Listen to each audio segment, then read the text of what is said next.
from the get-go here that something's a bit fishy. Whatever, lady.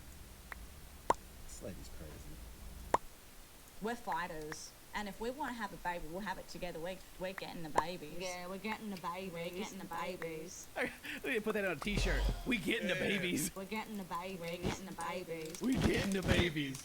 We getting the babies. We fighters. We can't can't science or our bodies or nobody tell us no. We getting the babies. The babies. Well, hello everyone. I'm Ken. It's Buff Pro. And I'm in Australia. Yay! And he's in America. And I didn't bring him in my suitcase like everyone kept commenting about. Oh my God, you're going to Australia. What are you gonna do? Wow, you're not gonna be able to make videos of Buff Pro anymore. And I was over here like, yeah, well, like the same way that everybody else does. It's easy peasy. So here we are. Getting upset. Like, who's taking my internet? What happened? Shoot, I got better internet down here than I did back home. I'm excited. Yeah, heck yeah. I had like, I don't know, 200 down, but like 10 up. So it took 2 hours to upload anything I recorded to Scott. Now we got like, I don't know. 50 up. I'm happy. You been attacking like spiders yet? I hadn't even seen. The only thing I've seen in Sydney so far is cockroaches. They're huge. Like they're like the kind of cockroaches we used to smash and like leave out on the floor for the other cockroaches to see. You know, they're serious. Oh, dang. That's right. You always got to leave that body behind. Yeah. yeah. Those one walked up in the house last night and just like walked to the front door. Pretty sure it used the doggy door to come in. they don't smash it. They don't like step on it to smash it. They just get like the bug poison and start spraying at it. Like, get back! You just put that in a little super soaker, you know what I'm saying, and spray them directly. As soon as they walk in, blast them. No, Australia's been pretty great so far. I'm enjoying it. I'm in lockdown though, so I'm stuck in the house. I'm recording live from my I don't know if you guys saw on Twitter. I took a picture of my little bitty corner setup that I got. I got like a little table and everything's just crammed on top of that, like no room, but it works just fine. Yeah. Up in this is Mary's parents' house, so I'm in their room right now. Okay, you doing it like that? Yeah. Like, you know what? I'm taking y'all's room. No, we came over there, and there's 2 bedrooms in the upstairs, so like the kids are in the other room, and they were like, yeah, so the kids are gonna be up there, so you might as well be up there because we don't want to wake up at 3 a.m. and deal with them. And I was like, yeah. But I thought the first video that we would do after the move, after we went through 2 months worth of content that we were pre-recorded, going back and see Anna and Lucy, the extreme sisters, they wanted to get pregnant. I saw a lot of freaking comments being like, you said you were going to update us on them and they didn't. And I was like, well, I mean, the videos are still there. You can watch them yourself. But I appreciate you waiting on us to do it. So we got to see. That reality TV bearable. Right. Yeah, a lot of people say that. So, hey, we feel hire us one day. They'll be like, yeah, react to this. And I'll be like, yes, I'll do that every day. I was gonna say, but it ain't gonna be Big Ed.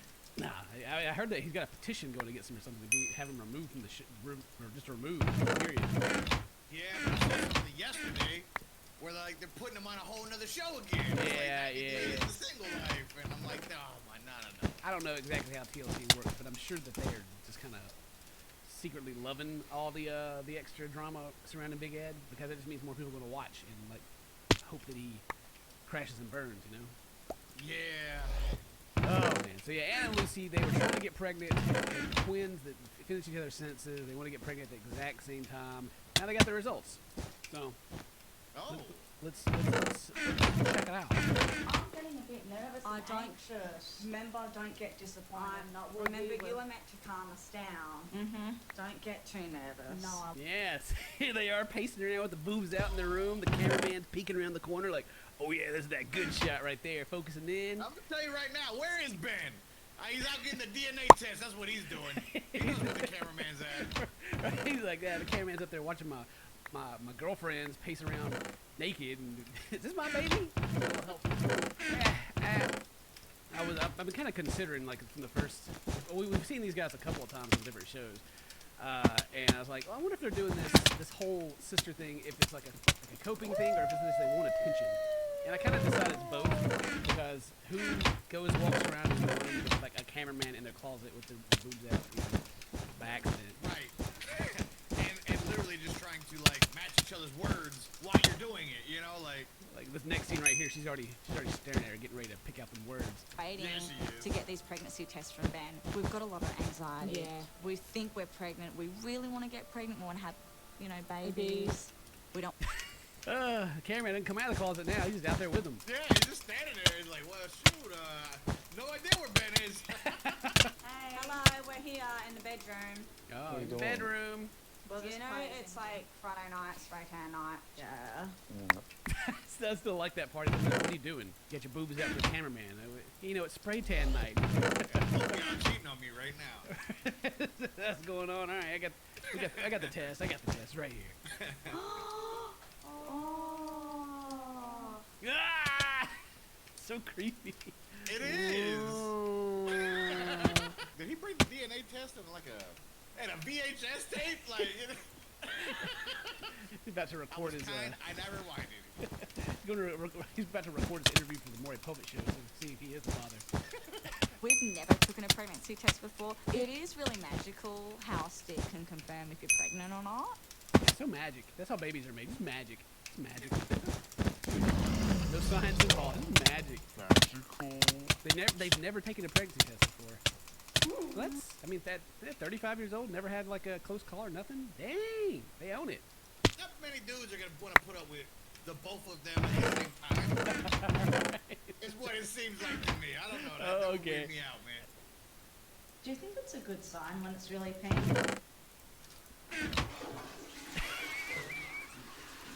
They're just watching. Watching her sit there. Like, dang, I gotta poop that much now. Like, God. those are big shoes to fill. You watch it like watching her pee on the stick, right? Like you better pee on that, don't you? You try to trick me. But you think whenever they're hitting the number 2, if they stand in the doorway like this and watch each other? Oh, they got to. That's what I'm saying. Like, they gotta eat the same amount of food. They're like, all right, tell me, I heard 3 drops. All right, like, Gotta weigh it out. Yeah, this is a big one, my right? bowels gotta be the same as your bowels. All right. What if they swap out like whoever's doing number 2 first? Like if the other one's just watching them or waiting on them, you know, they say they have to do it at the same time. The other one goes in there, had to sit there and smell it. Like, you went first last time. I had to smell that. You go this time. We want it now. We want kids now. But we need to have the babies at the same time. Like, we need to experience it together. Like, I'm not doing it without you. I'm not doing it without you either. I don't even think they actually want to get pregnant. I think this is just for the show. I mean, I don't know anything about these ladies. I don't know. They trip me out, man. right? I don't know if I'm shocked more about that or like the fact that Ben stayed with them for 10 years. And, I don't know. It's like, I guess like the lack of understanding. Like they had in the last episode, they went and talked to the doctor and basically blew the doctor's mind because like this is probably not going to happen. You know, he told him he was mad about it.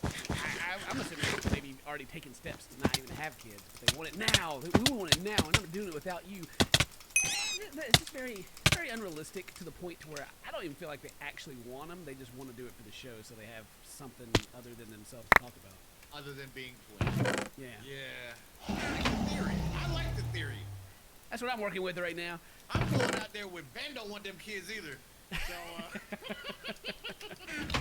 I mean, it's more. I think they just want to be pregnant and go through the experience more than actually have kids. Because if they can't do it at the same time and do all this stuff, then they can adopt. But if they don't want to do that because the kids aren't going to be like genetically alike, I don't know. It kind of gets weird, right? I mean, the whole thing is already weird, but then the weirdness kind of bleeds into the kids, and I don't think that's very healthy. those kids are gonna be like brother cousins. Brother cousins? Brother cousins, for sure. Like, right? Like, Yeah, I mean, they yeah. got the same dad. Same dad, different mom. Yeah.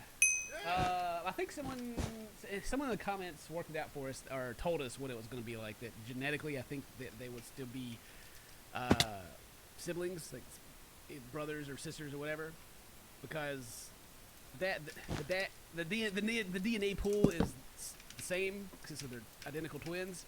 Maybe not. I don't know. Is it exactly the same? I don't even know. I don't have twins to work, but still, it's like genetically they should still be brother and sister, but legally they'll, of course, be brother cousins. That's it's complicated. It's complicated. Oh God. Well, we have to. We're here. Are you nervous? Yeah, we are. Every time they do it, they hit it perfect like that. It just gets creepier, man. Like it's The Shining, you know. I know, man. Like, I'm telling you, this is why aliens ain't coming to visit us, Kenny. This is why. They see it, they're just like, no, yeah, not yet. So a single line, not pregnant, and a cross line, pregnant. Waiting. They look so concerned when he told them that. They're just like, oh. So like, there's no, Be on that part. look, there's no way they're gonna be pregnant on their first try, and like, if At they the are, same time. yeah, if they are actually trying and like they're on birth control or whatever, and they're getting off. I don't know. There's a lot of factors, right? The chances of them actually being pregnant here, I don't think it's gonna happen. A lot of anxiety, like a lot. I'm having a heart attack because I'm thinking Anna could be pregnant. I'm not. We'd prefer both of us not be pregnant than one of us be pregnant. Definitely. So if one gets pregnant, are they gonna plan B it? Is that what they're gonna do? I don't know. I mean, with the other one's got to get by the same plan, you know. Right? Yeah, that's true. One can't do it without the other. Huh? Means not pregnant. That line. Look, there's a line. Does that mean not pregnant? Not No, pregnant. not pregnant. We're not pregnant. Big surprise! Who didn't see that coming? Everybody. The only one happy is the cameraman.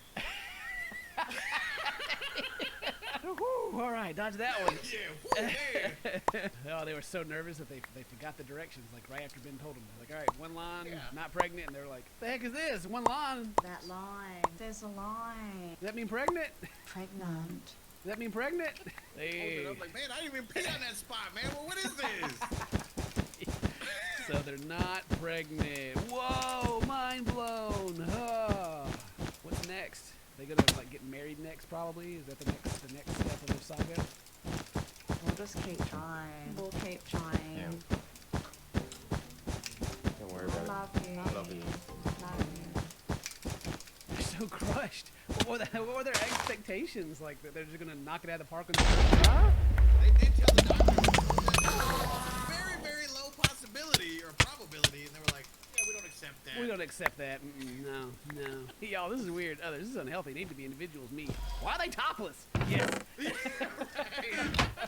Plot twist. He's secretly had a vasectomy. I think it's probably the case that they like. Just from the tidbits we've got of like their history and stuff through like the different interviews and shows we've watched this couple, I don't think they ever wanted kids to begin with, and they've probably already taken steps not to have kids. They have that very like party or like aura about them. Right. That'd be a lifestyle change for 9 months at least. Yeah, here in the next clip right here, they got their princess outfits on, you know, and They got that tambourine on the wall back there. Look at oh that. heck yeah, they got they break it down. Oh, dude. So the next clip is called Two Moms and One Dad. So I guess they're having a conversation with someone about their plans or something. I don't know. We're not going to stop. That's the type of people we are. We're fighters. And if we want to have a baby, we'll have it together. We're getting the babies. Yeah, we're getting the babies. We're getting the babies. We need to put that on a t-shirt. We getting the babies. We're getting the babies. We're getting the babies. We getting the babies. We getting the babies. We fighters. We can't science or our bodies or nobody tell us no. We getting the babies. The babies. We ain't stopping. We will not stop. Please. Can we stop, please? I don't know if this is like a thing that you can really just power your way through, though. You know, it's Yeah. this face right here is the face I've been making this whole time listening to all this, just like, huh? I think we've always said that, yeah. Because there's extra hands. Extra hands, extra help. It's hard though, because it's like seriously, it's such out of your control. Like, Ooh, they getting the real talk about babies right here. Okay, yeah. They're getting filled in right now. Yeah. Let me. Yeah, it's be easy because all three of us can take care of two babies. It'll be no problem.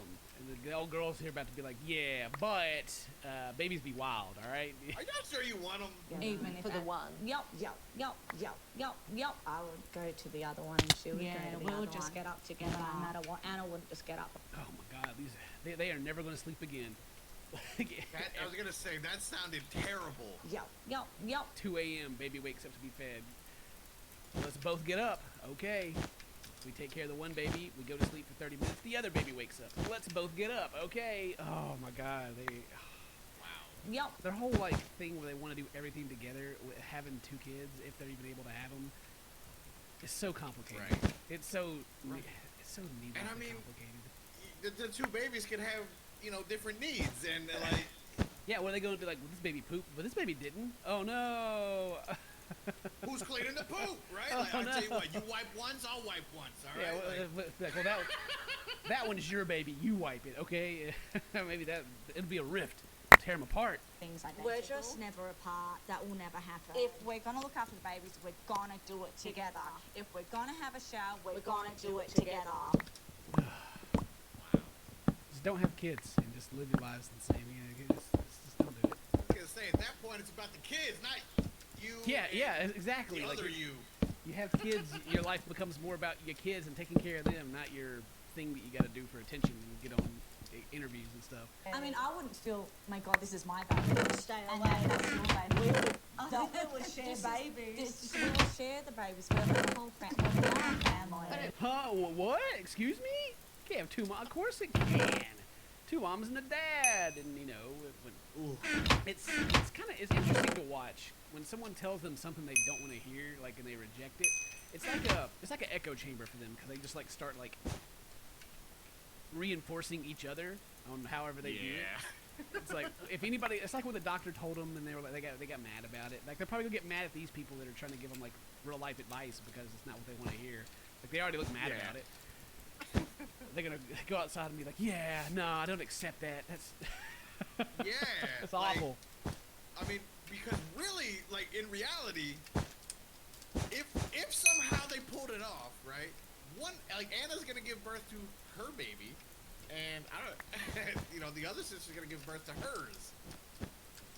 That's, I guess I mean- as far as the kids go, the kids would accept it because, yeah. like, you know, kids will however you kids just accept whatever life they're brought into. You know, I just kind of wonder, like, is it like that be like diluted because they're just like sharing kids or something, or if one mom would just somehow be like the other mom. I don't know. Like, there's a lot of weird situations that can happen. I can understand why like the producer and even his friends are like asking all these questions because it ain't normal. It's not. It's not. It ain't the regular. Yo, I wonder if like they get grounded by one. You just literally doubled your time, man. You know what I mean? Like, boom, Okay. now you're like double grounded. Mom, can I go to my friend's house? No. Go to your other mom. Other mom, can I go to my friend's house? Yeah. Oh no, they didn't. Oh, sneak out of the house. The real secret is just ass big. No, I don't think so. I think I want the babies to have 2 mums and 1 dad. No, that becomes very strange. It's not normal. It's not. I just like. I guess I see where the friends are coming from as far as like, stability, kid and everything. Yeah, Right. I don't know. I'm kind of like I don't know how it would work. I'm sure like after recording this and Mary watches the video, she's going to inform me of how it would work, and people in the comments are probably giving me some advice right now. But I don't know. It's just, I mean, there's 2 of them. If they know how, I mean, maybe they got it figured out, right? They're in sync. They might know how they plan to do it, but I don't. I guess it would just be like maybe just a social life for the kid, like if it grows up in like high school. It's like, hey, you want to have a sleepover at my house? And then like that kid's parents are like, oh no, that's the family with like the weird 2 mom dad thing. Nah, you're not going over there. We're not about that life or something. You know, I mean, it would happen in real life. You know, we accept people have still like, it would happen. Where I grew up, anyway. Yeah, exactly.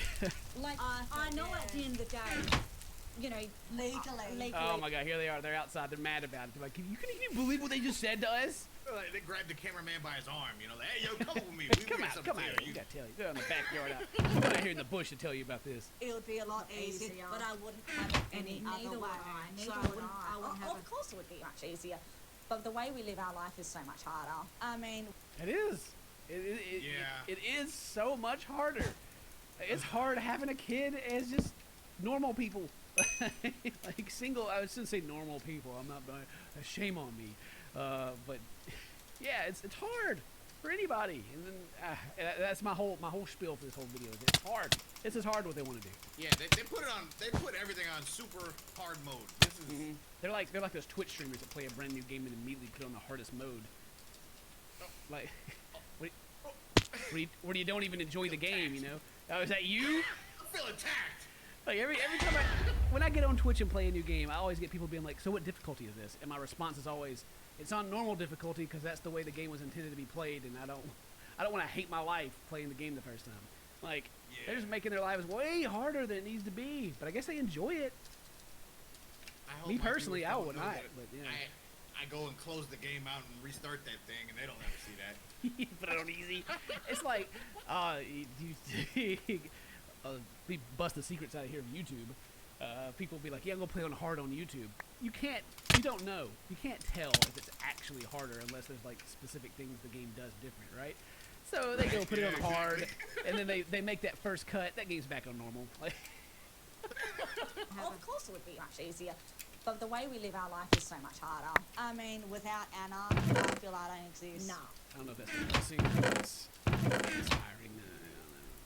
Out to combine, their self-worth has to be double. This way, I keep thinking. I'm sure that everyone that's watching this at this point is more concerned about their possible, but very unlikely kid. Their lack of individuality, like if they teach their kids, I don't know if they put that with their kids as well. That'd be awful. This is a bad example, but I guess like a kink or something. You know, you don't go and like spread it to everybody that don't want it. You gotta let them have their own thing. They were like, it's either this or like, you know, we're putting on a dog costume and headed to the park and OnlyFans. You know what I mean? Like, we're getting the babies. This is what they chose. Freaking Molly right here is like, these girls are delusional. Motherhood's gonna be a complete wake-up call for them. Wishing them all the best though. Yeah. That's what their friends are trying to tell them there. They're sitting there talking with those people, and you know, or maybe they're like, I don't know who that was. But either way, they were trying to, you know, hit them with some real life knowledge, and they were just like, yeah, nah, we don't accept that. They're like I feel like gang. They just automatically jump somebody like, nah, we don't agree. We do not agree. We don't agree. I'm kind of wondering if like anybody actually ever tells them no, because every time they get some like negative feedback, or like the pregnancy test is negative, or the doctor tells them it's not likely, they get mad about it. It's like telling a spoiled kid no, and they're just like, argh! It's like, okay, chill out. It's all good. There's more clips of these guys. I was gonna go through all of them, but we've already made a full video out of this. So. Oh really? Yeah. I think let's see. The next clip is they get stood up. Anna and Lucy get stood up. Man, let's go. The cameraman's there. Oh. we know who's the real faithful one in that relationship. Well, I hope you guys enjoyed this video. It's our first recording we've done from being apart. You know, we're just like these twin sisters. We gotta do everything together. But no more. I don't know if I can cope. So if you like this video, leave a like, leave a comment, do all that cool stuff. Today's your birthday. Happy birthday. Stay toasty, my friends. I love you. Just as much as these girls love the idea of being pregnant. Not having actual kids. Not as much as that cameraman loves lurking. Getting the babies. Called back in to give another statement just 2 days later at 9 a.m. She was told the reason for the details, but the notice of the line of questioning and the answers they obtained had little to no use for anything outside of Jennifer's culpability. The actual reason for this second statement is to collect further information to use against her at a later stage. In this interview alone, they already started the process of cross-examination and start to catch her out of previous lies. Jennifer is still a witness at this moment, and the exchange is void of any direct confrontation. Yet she is still put under a modest amount of pressure, and the holes in her story start to become ever more apparent. Take the first interview that we had, which was hours after what had transpired, put it aside. It's almost like we've never spoken before, okay? So we're starting fresh. We're starting fresh. That way you're not going to say, I think I already told him that. Don't worry about what you've already told him. Do you, Jennifer Penn, swear and declare that the evidence that you give in this investigation shall be the truth, the whole truth, and nothing but the truth to help you God? We're going to see if we've learned or if we've remembered anything else. And there's some questions with respect to that statement that I'm going to ask you about. Okay, but I'm going to let you start again, and let's move forward from the time of the day when you first, the time you woke up, or if it's the time that your first interaction. It's your choice. I'm very nervous. Why are you? Why are you? Why are you nervous? Why are you Tell me about why nervous? you're nervous. Because I don't want to take it on Oh, so that there's a lot. you're right. And I've been scattered, and some bits and pieces are here, and some pieces aren't here, and I'm just. So I want you to sit back in your chair. Okay, just sit back in your chair. What? Take a deep breath. Okay. Close Is your this guy eyes. reaching? Just follow my line. Just sit back in the chair for a second. Sit back. Relax. Close your eyes. And just breathe for me. Okay? Doesn't look very relaxed.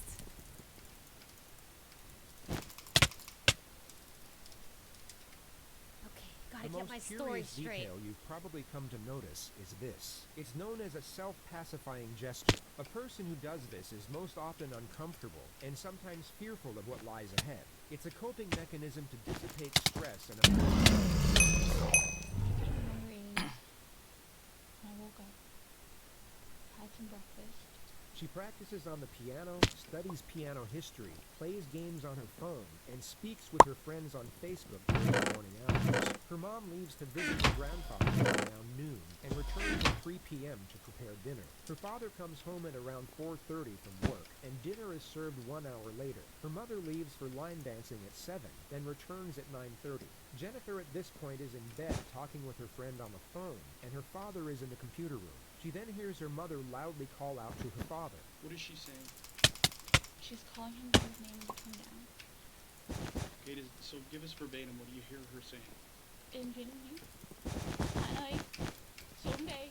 She's clearly aware that she has to appear mournful over the subject matter, and sensibly draws out this emotion at the correct moments. Yet what's fascinating is how she's unable to maintain this emotion when inquired over the same elements. In this very moment, she appears completely grief-stricken, but when the investigator inquires further, this supposed grief rapidly dissipates. It's extremely difficult to convincingly act out an emotion while evaluating the question. It requires two completely different parts of the brain, which is why most people can only do one of these things at a time. This is exactly what you see in the next moment, and continuously throughout this interview.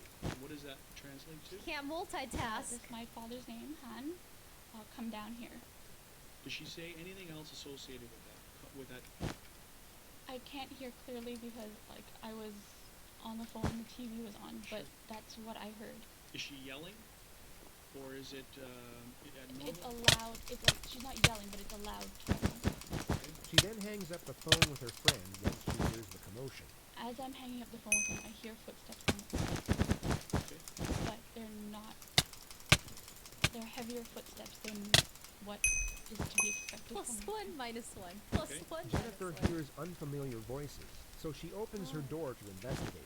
She has spoken for 2 minutes up to this point without being interrupted, and once again manages to build up her emotions to correlate with the supposedly terrifying event.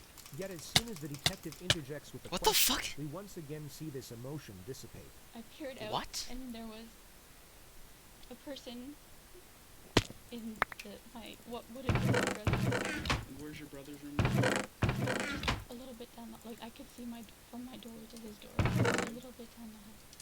Okay. The first intruder then robs Jennifer at gunpoint before taking her to the ground floor, where she then sees her parents sitting next to each other. From where I was standing, my father was sitting on the right, and my mother was sitting on the left, Sitting where? on a couch, on our couch. Sitting on the couch. They're looking out towards you? No, their backs are towards me. Okay. You're now on the ground level. Are you on the floor? Or on the I'm sitting on the on the stairs? floor. I'm sitting on the floor. Alright, where are your hands? They had tied my hands, So let's as go I said. let's go back up to the stairs. Remember we said Her emotional display in seeing her parents in distress gradually faded after each interjection, but you'll now see it completely cease altogether once she realizes that she made her first mistake. Everything she had said up to this point correlated with her initial statement, but she had just forgot to mention that she was first tied up before being taken down the stairs, and only brought it up when reminded by the detective. Take the other statement and whatever we've said before. No, I said it earlier. She didn't say she was tied up earlier. She completely forgot to mention it and seems to be trying to convince the detective otherwise. It's a moment of slight panic, which becomes far more pronounced when you compare it to her supposed grief-stricken recollection 5 seconds earlier. The detective doesn't... Wait, this is what I hear. My cam's covering it.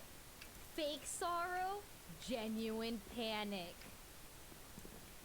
Dude, they can read these people like books.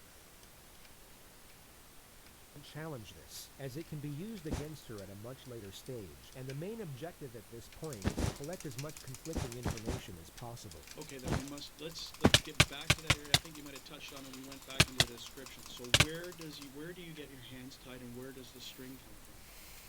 I'm not sure where the string comes from, but he had the string, and after I gave him my money, that's when he had my hand. She is then taken downstairs, where she sees her mother being interrogated by the second assailant over the whereabouts of the cash. According to her first statement, the second assailant never said a word the entire time. He had pushed her back onto the couch, and she Who kept pushed her? number 2. He was pushing her back onto the couch. No, you fucked And up. she kept saying, "Where's my purse? Where's my purse?" And the guy kept telling her to sit down, and I didn't want my mom to get hurt.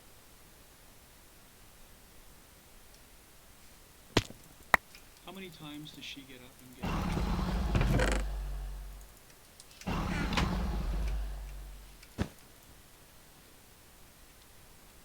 I'd say she got up twice. Has number 2 uttered a word at this point in time? I can't remember the name. So we're just correcting what you said earlier, because you said earlier that it was number 2 who was asking where the purse is, and now you've said that it's number 1 guy who would I'm initially... sorry. No. It's all a purpose of the purpose here is clarifying what you're saying. So number I 1 just is... don't wanna.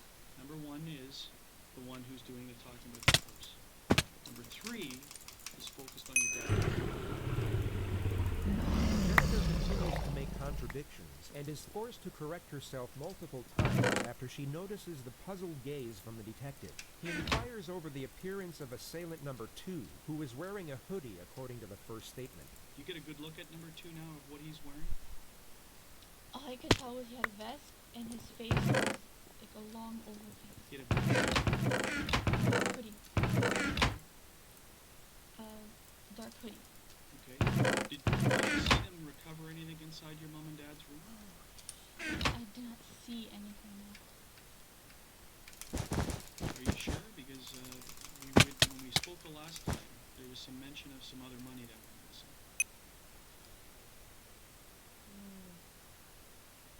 I believe when they were looking for my father's wallet, they had opened the drawer. It was in an envelope. What drawer would that have been? We're in, at the door where I was standing on the left side, bedside table. Whose side of the bed is it? That's my mom's side. More than likely a total coincidence, yet she almost appears to be praying that she gave the correct response. Fortunately for her, she was correct on this occasion. And approximately how much money? I'm not sure how much she took out for our trip, but I can only estimate about $200. A few hundred, because at the time, the last time you Or told me, you were pretty adamant about $1,100. $1,100. So I'm curious to know how you came up with that number.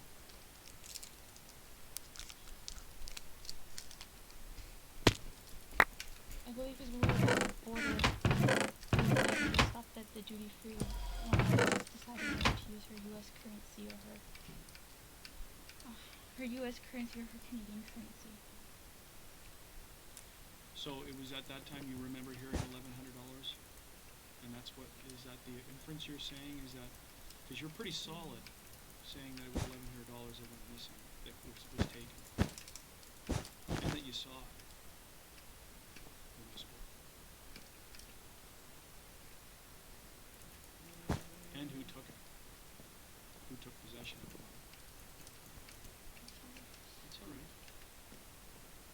The detective lets the contradiction slide once more. Jennifer is then brought to the moment where the intruders had just left and she is tied to the upstairs banister. Let's come back to now. You're being taken to the banister in the apartment. Don't apologize, okay? I'm gonna try and ask you questions to try and clarify things. Okay? If you don't remember, you don't remember. Okay, so there's no apologizing. The only reason you would apologize to me is if you've lied to me. Okay, so then in this case, then don't apologize to me. It's okay. Okay, I'm gonna ask you questions to clarify things. You're now bound to this, to the Oh railing. God, here we go. Can you show me, can you stand up and turn around and tell me, just show on the camera, how your hands are bound? And how you are against the railing. You don't have to sit down, I just need to see how you work. She's so afraid of making a mistake. The only reason that I'm trying to, I need to do this, is that I'm also going to ask you, So so take this back to, take it out of a traumatizing event, which it is, and put yourself into a more clinical position, because I want to see how you could physically get your phone out of your waistband. Me You're obviously going to need too. to know that. It's very important. So, traumatize way. Now put yourself into just a state of, I need to mechanically show how I have access to my phone. Okay, because that's obviously very relevant. And we know you made the phone call, but questions are going to obviously raise is that if my hands are bound and I'm against the railing, how do I talk to a 911? Okay? Yeah. So clinically, this is now a clinical demonstration. Just stand up, focus in on how you did it. I would be such an asshole. I think. Oh my God. Just take your sweat off. This is I would have no very patience with smooth, these very people. quick thing. It's a one-time demonstration. I'm not going to ask you to repeat it. The two critical parts of this demonstration are where Jennifer states she was tied and the movement of her arms as she takes her phone out of her pocket. The investigator is hoping the mechanics of the two components would be illogical and contradict each other. Tied my Yes. around the banister, Yes. but my hands are bound together. So your hands bound together, and this is the arm that's the strings wrapped around against the banister? Okay, so now how can you get to the phone? And how do you make the phone call? Whether it be a stroke of luck or that Jennifer had prepared for this moment, Okay, I'm gonna show it because I was blocking it. One-time demonstration. I'm not going to ask you to repeat it. takes her phone out of her pocket. The investigator is hoping the mechanics of the two She actually did a good components job would be here. illogical and I'm actually contradict each other. impressed. They tied my upper arm Yes. around the banister, Yes. but my hands are bound together. So your hands bound together, and this is the arm that's the strings wrapped around against the banister? Okay, so now how can you get to the phone? And how do you make the phone call?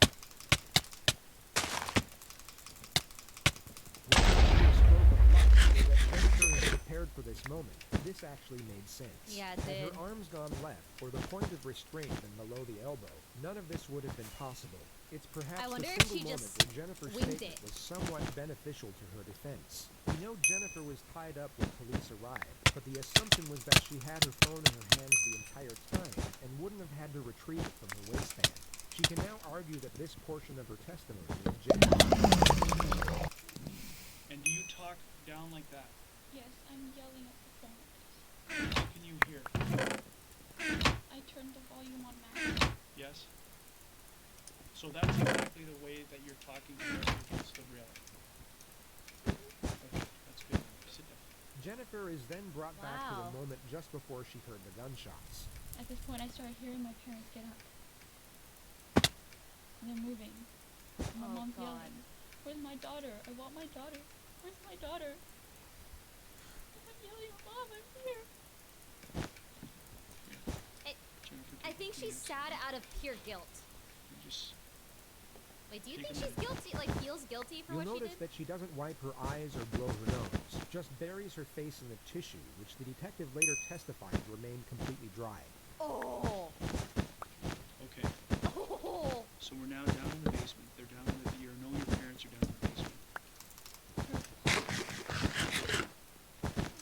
-1. You heard us. So, Multiple pops occur thereafter before she hears the intruders leave through the front door. what's the next thing? I heard my father. He ran up the stairs and all I could hear was moaning.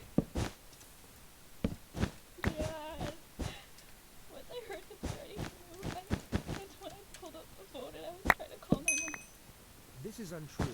She only realized her father was alive midway through the 911 call. And in that exact moment, you can actually hear genuine fear in her voice compared to her fabricated panic the moment before.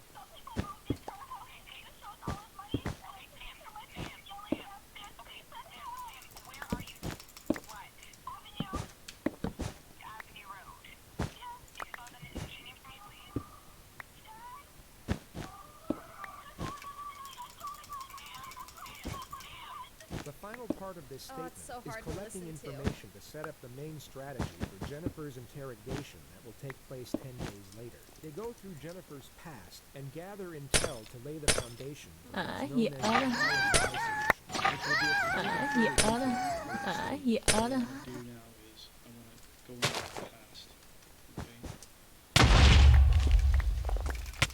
And start talking about things that have been going on with you. The detective now morphs into a therapist, and what's fascinating is how Jennifer doesn't once question the new line of inquisition. Many argue that it was the first time Jennifer was even asked about such matters, giving reason for her willingness to open up. This may have been the first time in her life she was able to process her frustrations and vent to someone who appeared to care. The first topic is her parents, and the expectations and pressures she was under to succeed, which led to her faking her grades and then her college degree as to not be a disappointment. How did you feel about that? How did you feel about having to lie to your parents? I felt guilty, but every time I tried to bring it up, there was just so much expectation. Did you have any resentment towards them for this? I chose what I chose, but in the end I chose my family. She just referred to the ultimatum she was given by her father, the choice to live at home and go back to school, or be completely cut off by her parents and live with her boyfriend. Information gathering on Jennifer's past goes on for roughly 2 hours and 20 minutes. Wow. The detective then ends the exchange by putting her under some pressure. It's not a direct confrontation, but it's by far the most uncomfortable position she's been in up to this point. The detective subtly switches back to the home invasion and how the intruders were able to gain access without breaking in. Like you didn't hear a doorbell, you didn't hear a door knock, you didn't hear a door kicked in, you didn't. Like I said, I was watching No, TV on the but- phone. I don't know how. Yeah, I know. We went over that back and forth. We don't know. So somehow they got into your house by getting through your mom down on the lower level, right? Because she's the only one who's down there. So it's very confusing. Generally, random events are not, in most cases, random. There's a rhyme or reason why they come to your house. But from what you've told me inside the house, the only thing that you hear them saying to you is they're looking for money. They're not looking for a specific quantity of money. So you're telling me that you had no involvement in what happened, meaning not saying how the outcome came, but you had no involvement in any type of illegal activity that would have drawn you or the attention of you to have bad people come to your house looking for large sums of money. You're not involved in this any which way. Because the question obviously stands, Jennifer, is you're upstairs and they're downstairs. Right? So it's a natural concern when why would they leave you alone? Why would they not do the same to you? Yeah, why did they let her live, huh? Make sense of that! You can answer that question. Answer it! The only thing I can say is he said I cooperated. The- But I asked him. Okay, who's to say this whole thing isn't a lie? That what you're telling me is a lie? Because if you are lying, it's the most cold-blooded thing that I have ever faced in my life.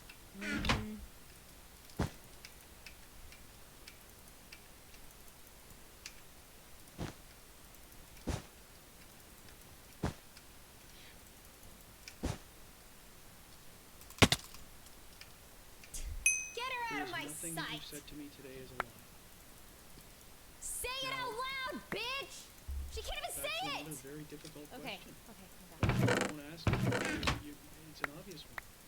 The resentment that you had, that you may have had towards your parents for the interference in your relationship and your life and essentially locking you down in your house. At the end of the day, I love my parents and I chose to be with them. And if I wanted to, I could have just left, but I didn't. I wanted to stay with them and take care of them. You chose to get them murdered. So this wasn't some evil thought that you thought up to. No. No Disgusting. interaction, no belief. No, you didn't have anything to do with this. You don't engage in illegal activity. Because you know that it'll be very easily. It will be a very easy thing to discredit you, right? We're in the process of that's through the process of doing whatever. Through that same process, it would be very easy to find the flaws in what you've said. Which again, We then found a turns lot, the focus back. honestly. Okay? I don't. It's a natural progress. It's a natural thing that investigators do. We eliminate people, or we draw our attention to them. It's a natural thing. It's not brain surgery. Okay? The detective leaves the room for 20 minutes to allow Jennifer to stew in her own thoughts before they end the statement. He comes back to add one Stew. last bit of psychological pressure that he carefully disguises as reassurance. Pressure her. Jennifer will leave terrified, but still believe the police are on her side. Okay, Wait, really? we're done, essentially. How you feeling? Did I ask you? Sit down and take your shirt off. Tell me how you're feeling and how I scared you. I don't want you walking away from here thinking I'm evil. I want you to walking around from here thinking that this guy is helping investigate my mom's murder and he's going to turn over every stone possible to make sure that we catch Every the culprit. stone. That's what I want you feeling. So I don't want you walking away from here thinking that I scared you or sometimes we have to ask very, very difficult questions, but it's my job. Okay? You're our only link. You're it. Until your dad regains his back and being able to be spoken to. Right now, you're our only link in this case. Her father had bullet fragments lodged in his face that doctors couldn't remove, and a shattered neck bone. At the time of this interview, the consensus was that if he did regain consciousness, he would be useless as a witness due to irreversible brain damage. Oh my So god. We may rely on you heavily until we can speak to your father. Wait, he lived? Okay? The last thing you should be afraid of is anything. If you've told the truth and you've been truthful through this whole process, then you're helping. You're doing your part. And don't be afraid of it. I'm just afraid because, you know, like, I know everything is just all pointing negatively right now, and I don't understand why. I feel that, like, when you're speaking to me, it's kind of like, You're a bad liar. I know you said that you had to say those things, but it's here, and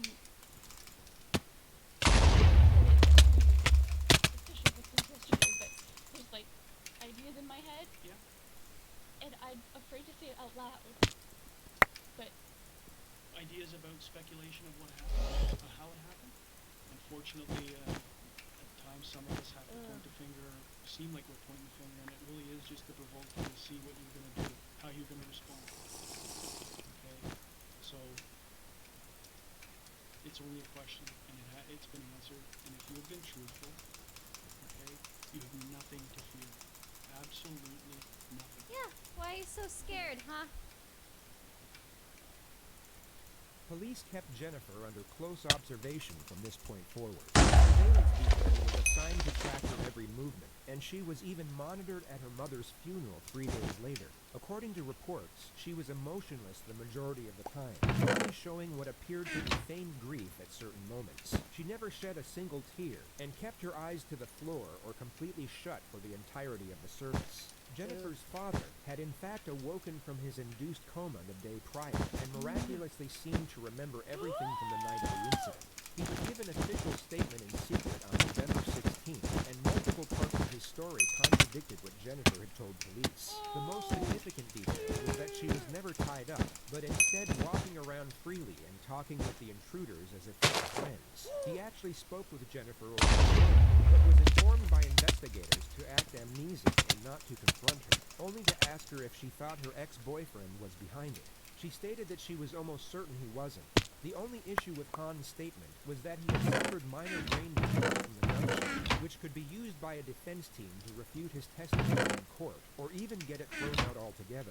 Furthermore, it was essentially his word against Jennifer's, and their turbulent relationship would also work greatly in the defense's favor.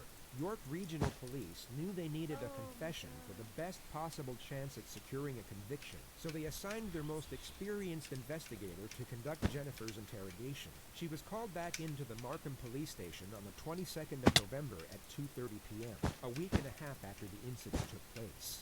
So just for the record, it is the 22nd of November. And we're at the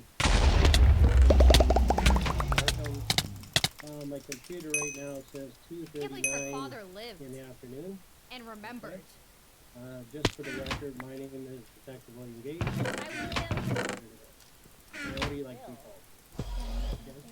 What do you prefer? Jen or Jennifer? Either? Okay, so Jen, you're aware that the audio tape and everything's on. It's the same as last time. Okay, you've been here on 2 other occasions, I understand.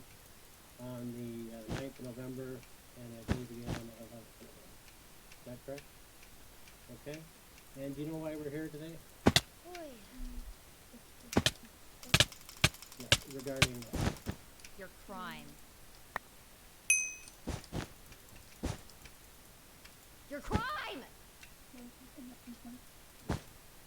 and as a result of that home invasion, your father was actually shot, and your mother and was actually killed. Is that correct? Yes, you'll have to speak up a little bit. I just wanted to say it. What's unique about this interrogator is how he immediately adopts a no-nonsense approach, yet manages to build rapport and remain sympathetic at the same time. Yeah. You'll see that he has far less patience compared to the previous investigator, yet seems to create a stronger connection with the suspect. It's a hard thing to explain, but easily observed, as you'll soon find out. Dude, So that's that's what we're going to talent. discuss here today. Jennifer this time around has read her rights to silence rather than her rights as a witness. If she knew anything about the law in Canada, she would be wise to the fact that she is now a suspect. Fortunately for the investigator, she remains completely naive to the situation throughout the opening phase of the interrogation, making her far more susceptible to the strategy he is about to employ. Okay, just hold on a second. Okay, we're having technical difficulties here. Okay, so that's why I interrupted me. What we're going to do is, if you don't mind holding tight there, I'm just going to move my equipment to the other room. Okay, and then I'll come over and we'll move over there next door. Okay? Okay, I'm going to be right here though.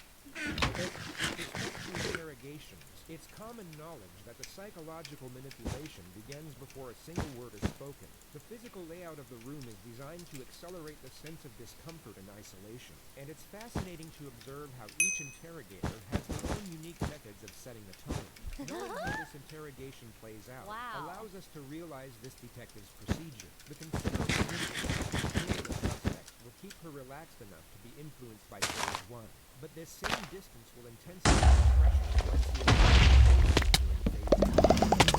detective is slow with his first strategy, but swift with the second. He takes his time in building trust and establishing rapport. Once this initial connection is secured, the transition to aggression will be abrupt and ever increasing from that point forward. Oh, let's Jennifer go! takes a seat in Get her! minutes since she was first informed of her rights. It's important to note that she is still free to leave at any time at this point. She is unknowingly a suspect, but not under arrest. Why don't people leave when they're... So just for the record, this room is being videotaped and audio taped, just like the other one, okay? And I'm going to grab my chair from the software, okay? Okay. The detective goes through Jennifer's history of teaching piano and her earlier years of high-level figure skating, which was cut short due to injury. If you didn't get injured, would you still be doing it? Yeah. And did you, as far as that, did you do competition skating? And how did you do with that?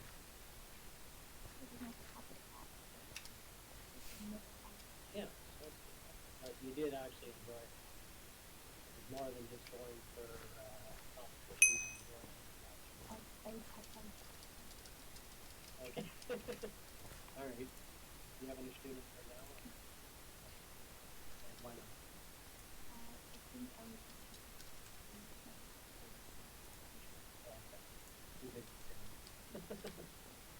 Yeah, I took it in grade school too, but I think I went to grade 7. I didn't.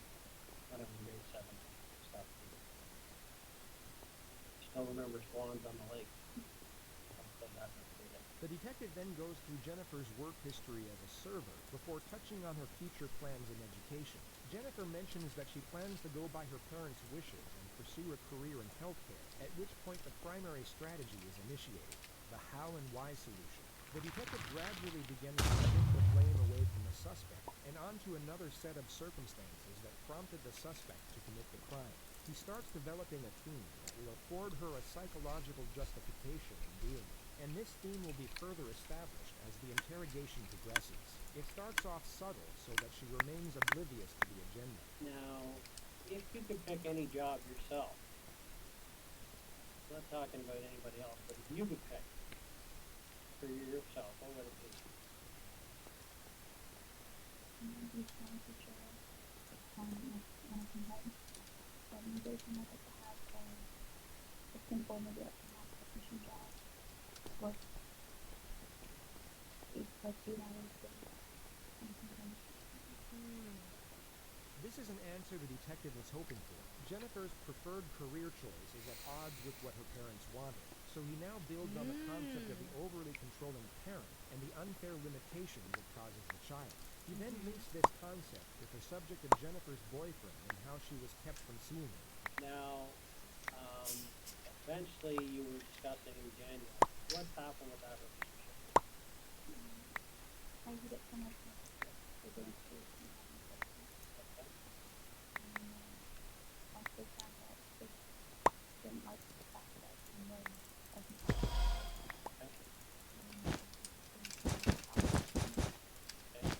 You didn't like that, did you?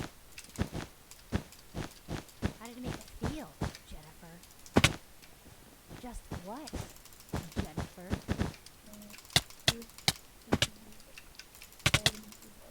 Oh, he filled a void in you, huh?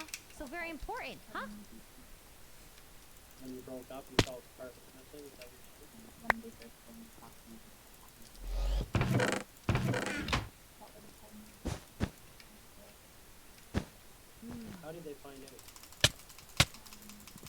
One day when I'm in the truck. Dropped you off.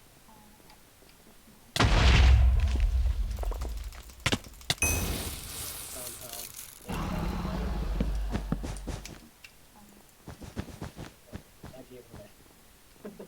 What happened next?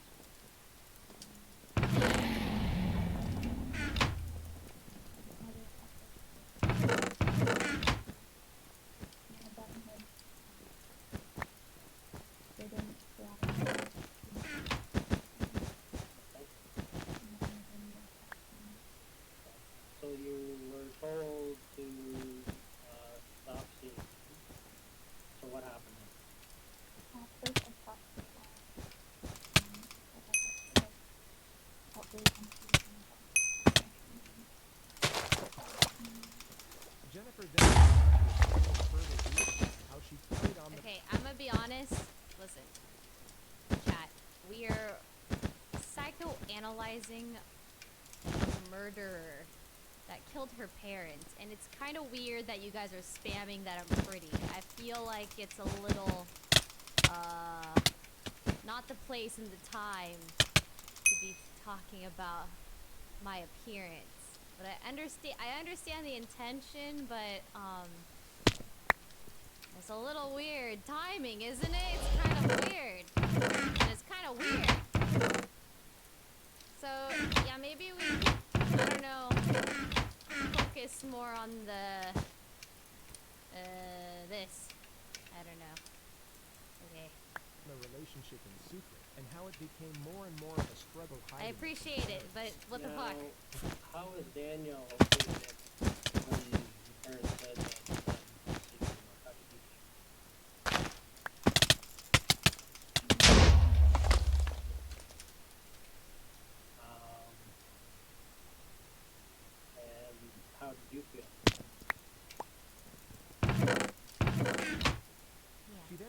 wanted explained revenge. that she was living with Daniel at his parents' house for 2 years, while her own parents thought she was studying at a university.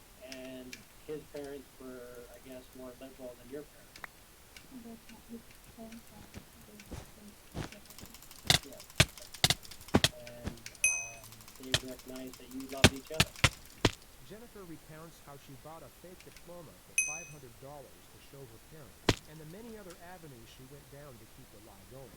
She eventually gets to the day she was found out. How did you end up there? I hope she realizes this is building a case against her.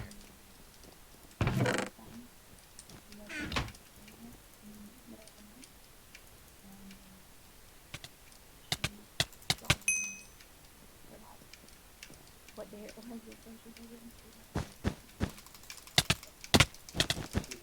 I don't blame her. No. Jennifer then goes on to explain the ultimate and the restrictive measures she put in place so that she wouldn't be able to see her boyfriend. So how has that felt, being under those guidelines for the last 18 months? It was okay. It wasn't the best feeling in the world. And I'm I was trapped. It's what I chose. And so you made a choice between what? Living on my own and Did you feel you really had a choice or not? there was no choice. And where do you get that from? Where do you get that belief? The family's number one. The detective then brings up Jennifer's earlier assertion of being depressed, and then affiliates it with the restrictive measures she was living under. What was the worst the depression got? Okay. And when did that happen?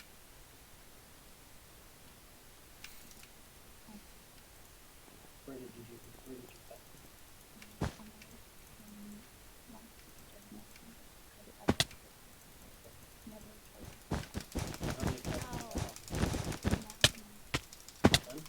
It healed? And did you want to kill yourself? Jennifer asserts that she tried to kill herself when she was 19, overdosing on sleeping tablets. She also states that her self-harm was a distractor from the pain and frustration she was going through. Did you ever feel that they expected too much of you? How so? Well, who would they compare you to?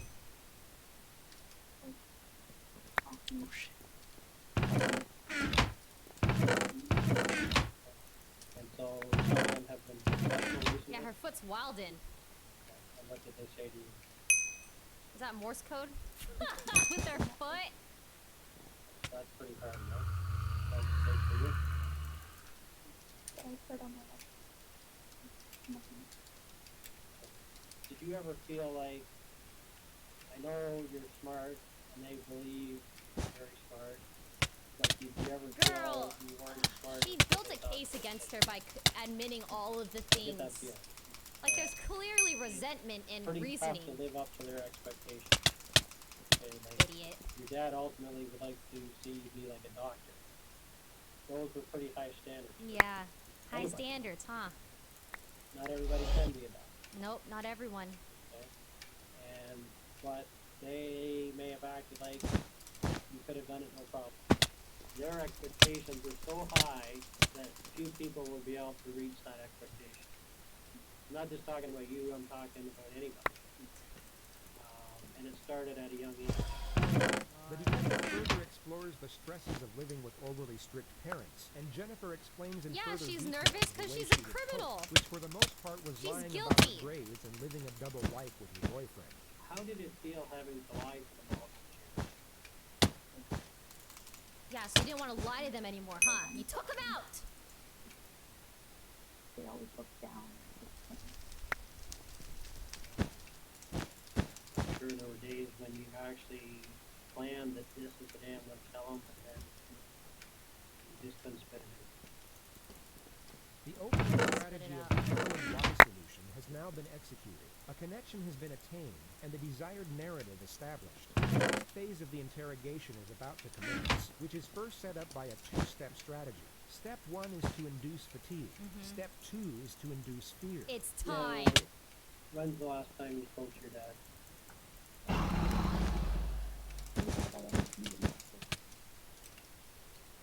And what have you and your father discussed about this case? He just asked me if Danny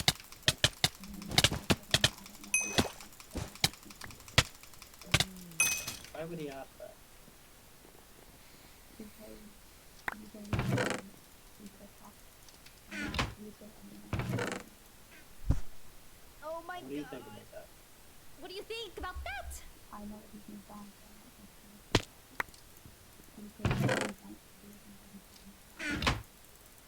The detective and Jennifer go through the entire incident once more, but unlike the first investigator, offers no reassurance nor consolation. Jennifer starts fake crying again, yet this time is given no tissues to wipe away No the non-existent tissues!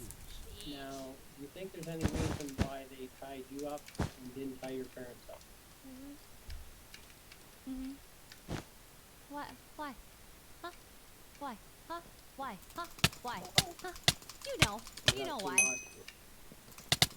Why would you not? Railed. I was away Fucking from real. Ultra separated from Mr. Time. And does it make sense that they would leave a witness behind? That doesn't make sense. Does that make sense? It doesn't make sense.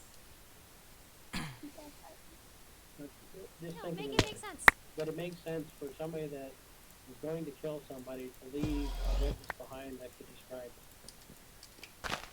Does that make common sense for killing?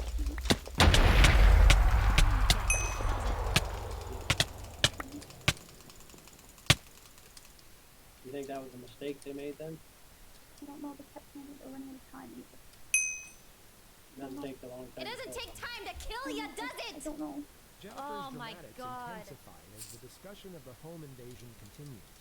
She's trying to give off the nonverbal cue that she wants to move past the incident. The detective doesn't respond, but continues to go over the different stages of the night in more detail. He jumps from the beginning to the end, to the middle, back to the end, and then back to the beginning again. None of this is for the purpose of information track gathering. star. He is Let's go. inducing mental fatigue as to diminish Jennifer's critical thinking. This is often done before They've a been in direct there for almost 2 confrontation, hours. as it can diminish the suspect's ability to consider the long-term consequences of a decision. Jennifer will get stressed and tired, not because she is Rachel? traumatized by the event being recited, but because it's Listen. exhausting keeping up such an act when it's not genuine. And this I don't have performance the eventually patience starts to dwindle and or the becomes chillness gradually less for people that convincing. murdered How their did the parents. conversation end with that? I heard my mother calling for my father. She's a liar. She's a terrible person. Yes, we're doing it. Okay. Oh, okay. When you You went mean to chill, bed, like, was your mom no home more yet? yelling. Okay, I got you. I home and I went down. I told her I'd be right back. And I went down. I said hi to her and I went back upstairs. Were you injured at all during the whole process?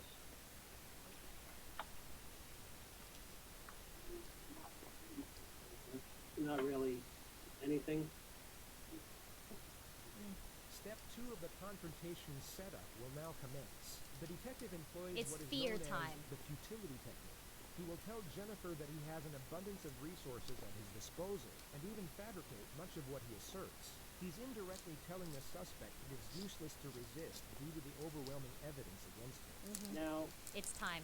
the reason why I'm here today, okay, is that I'm an expert, okay, He's really in good.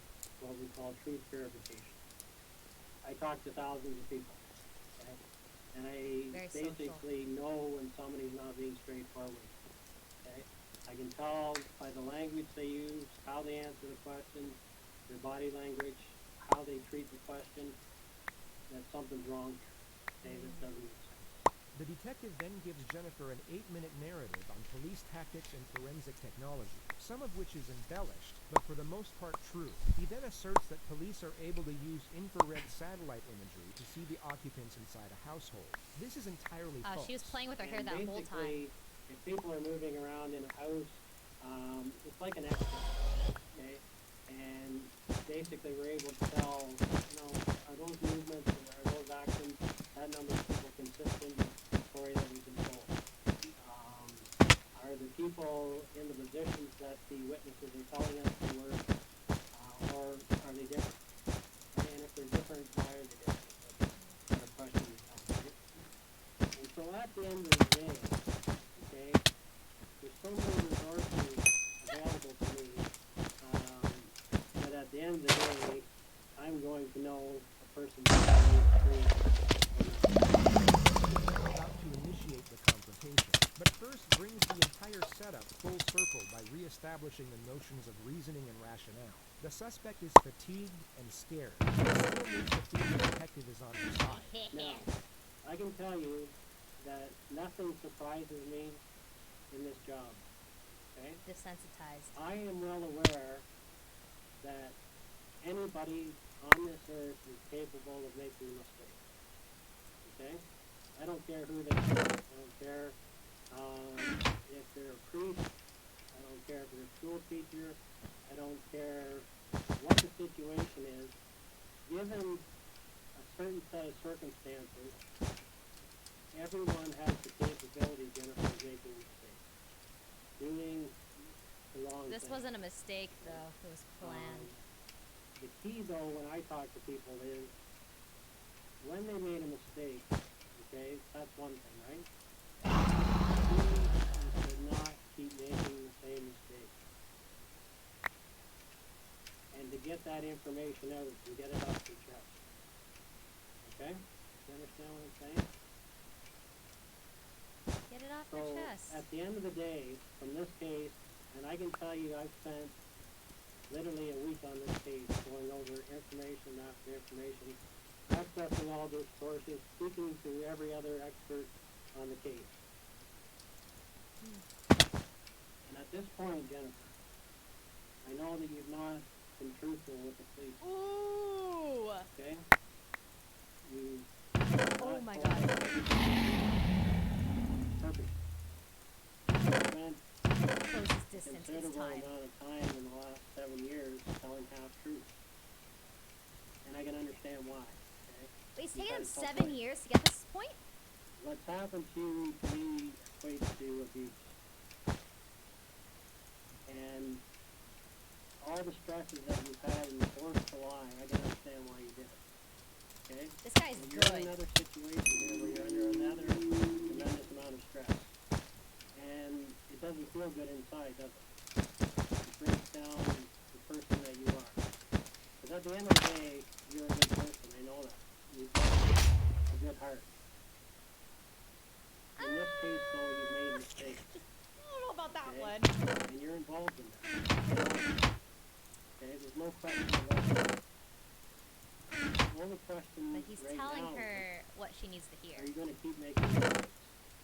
Are you going to go on the route that you've gone on over the years and try to pretend that things happen that never happened? Okay, are you going to not face reality? We know that you're involved. Misplay. We've done our Oh, homework. 7 years living at home. Gotcha. We have to resolve that now, here today. I need to know from you what really happened.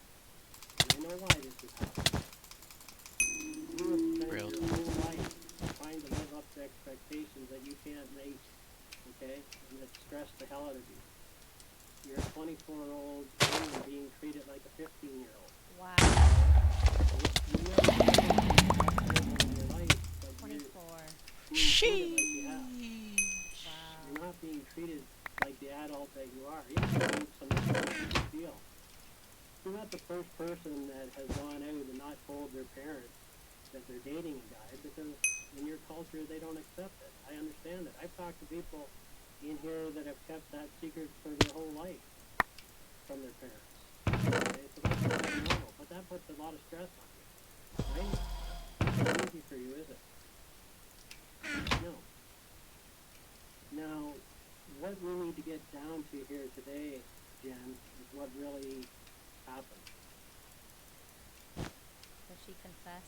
You need to tell me what went on. Did she actually confess? Because you know who was in that house that night. You do, Jen. There's no question about that. Okay? Oh. While remaining empathetic and understanding, the detective still needs to keep Jennifer's confidence low. He watches for denials and stops them immediately. Letting a suspect deny her guilt will only increase confidence and morale. No She needs to be morale. stripped away as much as possible, as early as possible. There's no question about it. Okay? The focus is kept from the magnitude of the crime and concentrated on the justifications of why someone would commit it. Yes, the intentions might be good, but they're not realistic. And were they? Jen? Your expectations weren't realistic, were they? You couldn't live up to them, could you? Oh my god. What? Tried to, He's doing it. right? Am I right? Oh my god. Oh shit. And finally you had to bite back, right? You had no other choice. You felt like you had no other option. You thought of everything else, including killing yourself. This is Canada. This is Canada. You cannot take everything out of a person. You can have expectations for your kids, but you can't expect them to do everything the way you want. It doesn't feel good to have See her secrets, crack. does it? You have to let me know what happened here. Okay? Okay. But you were involved. Right? That's the part we need. Okay? We need to hear that from you because we know you were. The detective appears to be getting nowhere, so he now lowers the gauge of admission. A confession to a lesser offense is far easier to attain, but once it is attained, can be used to build on the more damnatory elements of the case. You'll also notice that he uses broad terms that infer guilt, yet don't directly accuse Jennifer of murder. Before that night that this was going to happen. I'm going to make that easier. That's a true statement, right? You knew before that night that they were coming. Right? Oh, she's tired. And it's not worth it anymore. 3 hours in It's there. hurting you. She seems to be on the cusp of giving some form of admission, yet wants reassurance as to what it means for her own sake. She asks this question 9 times throughout this interrogation. It's one of the few things investigators can't actually lie about, as it's been used countless times in the past to get a case thrown out under misdirection. They can avoid the question, yet they can't afford any false promises with respect to sentencing. I need to know the details. I can't even say it. Just a crumb. A crumb. But I can tell you one thing is that we already know, so you can't change that.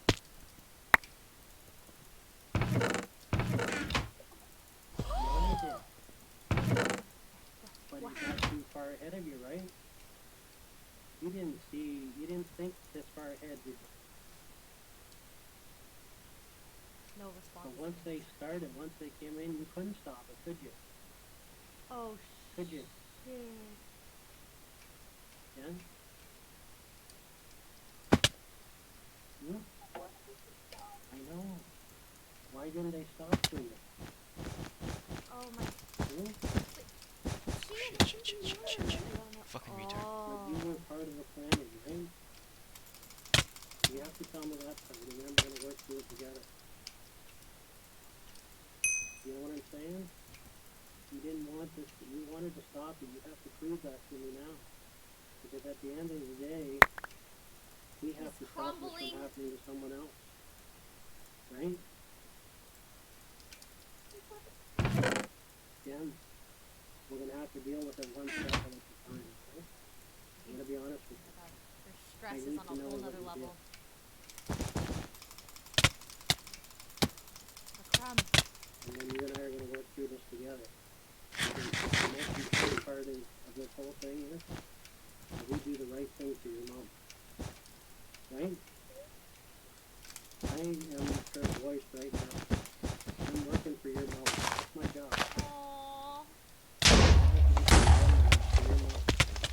Appealing to compassion isn't necessarily uncommon when the crime as first-degree murder. Yet it can send a mixed message when a justification for the stressing me crime out. was a focus point earlier. The detective takes his chance with it, which at first appears to work.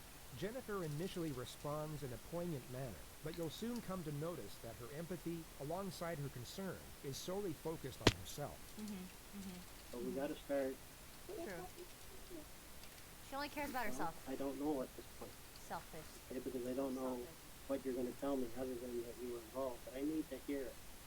And what this all was a last-ditch effort to live your own life, to be your own person, to make your own decisions. Look at all your friends. Look at all the people around you. Does anyone else have a curfew for 9 o'clock at 24 years of age? You had no choice. 3 hours. And anybody else in your situation would have done the exact same thing.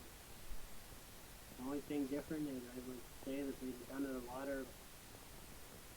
They would have looked for a way out. When did you first start playing?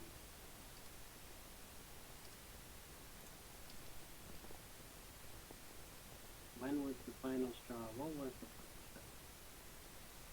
So that's what this is all about. The ultimatum. You want to be a good person here? Jennifer knows exactly what questions to answer and what ones to ignore. Yeah, she's Anytime hanging a on. question is non-incriminating, she gives a response. Yet when they are incriminating, she remains silent. She is no doubt feeling the pressure, but still very aware of the situation and the potential ramifications of her words. Yeah. And Yeah, you know she's- when a she's good person hanging in makes there. a mistake, they have to face that mistake, right? Right? What do you think she I don't know. You're gonna prove to people that you know what the right thing to do is. That's what's gonna happen. That's what your mom wants right now. He's watching it. He's wondering, is Jen gonna make the right decision? All of this is gonna come out on Doesn't care top about what her really mom big. thinks. You're here free, Jen. You're here for your mom. Get fucked! Oh. Oh, God. What happens to her? You have to tell it's one of those situations we know that what you did, okay? But you have to be able to explain to you what happened. You can't fucking tell you what's exactly going to happen to you. You just have to be brave, kid. You have to be brave. 3 hours, 20 minutes, and 26 seconds. The exact amount of time for Jennifer to display genuine emotion. The investigator would later testify this was the first moment the suspect was being authentic. He allows her to fixate on whatever thought brought this on, and remains completely silent for just under 2 minutes. Yeah, so body she.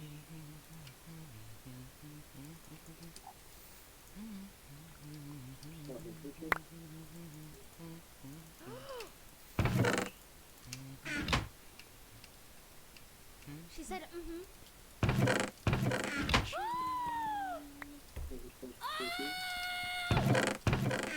Oh my God! Okay. Oh, is that enough for a confession?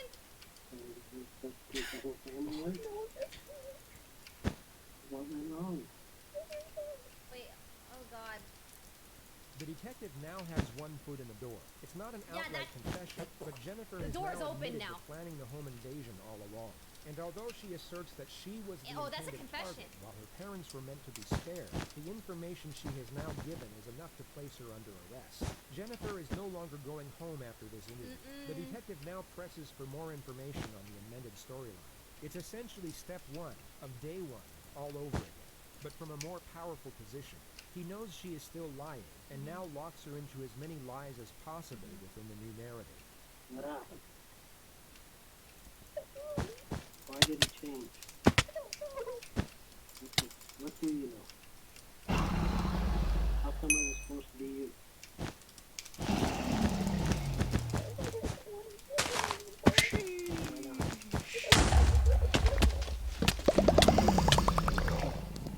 Nothing that can be corrected. Oh, I thought that was Noel. Why was it supposed to be you?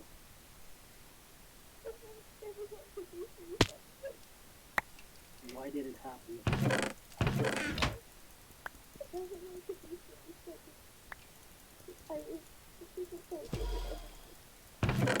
And why did it happen? So, I just want to be sure. Why is he touching her lap? He's rubbing her back. She's like, he's comforting her to, like, you know, make her feel like he's an ally. So, I think this is a confession because even though she's still lying about, like, what was supposed to happen, like, she's saying that she was supposed to be the one that was killed, it still is a confession that she was involved with them coming, right? So that's a confession, right? I don't know. Oh, my camera. I know where a good place to put my camera. What did you want done? I'm sorry, hold on. All over again, but from a more... Okay. What do you know? Okay. How come it was supposed to be you? It initiated her plan. Okay. Why not?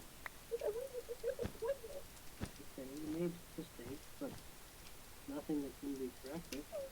Why was it supposed to be you?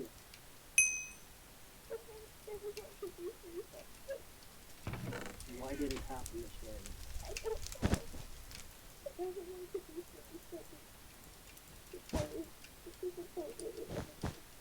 Okay, so why did it have to happen this way? What did you want done? How? Okay. She's still What did you lying, get but to do like, this jeez. way? Okay, and what's his number? She skirts around the questions surrounding her accomplices and gives multiple fake names. She stated that she got the number of the supposed hitman from an acquaintance named Rick, and that she took everything from there over the phone. It becomes apparent she doesn't want to give up, or even mention her boyfriend, so for the time being, the detective allows her to recount her amended narrative in a manner she pleases. She gets to the moment she instructed the hitman on the phone about her planned suicide. I told her I wanted to be killed. And do you think that was something crazy? Are you sure that you do it? And I said yes. Because I don't think many people get that request. Okay. Do you? Dude. That's what I wanted. And he asked me over and over it. Just to make sure I was sure. And I said I was sure. Okay, so what did you ask them to do then? I was taking out and then leave. Okay. Why did you do it when you were... This is like her last ditch when your effort. parents were there then? Never alone. And then last time. Okay. So that meeting you had with Rick, you told him what you wanted? No. I just said that I wanted, if you knew anybody who could take care of something that I needed. Just that I wanted to be killed.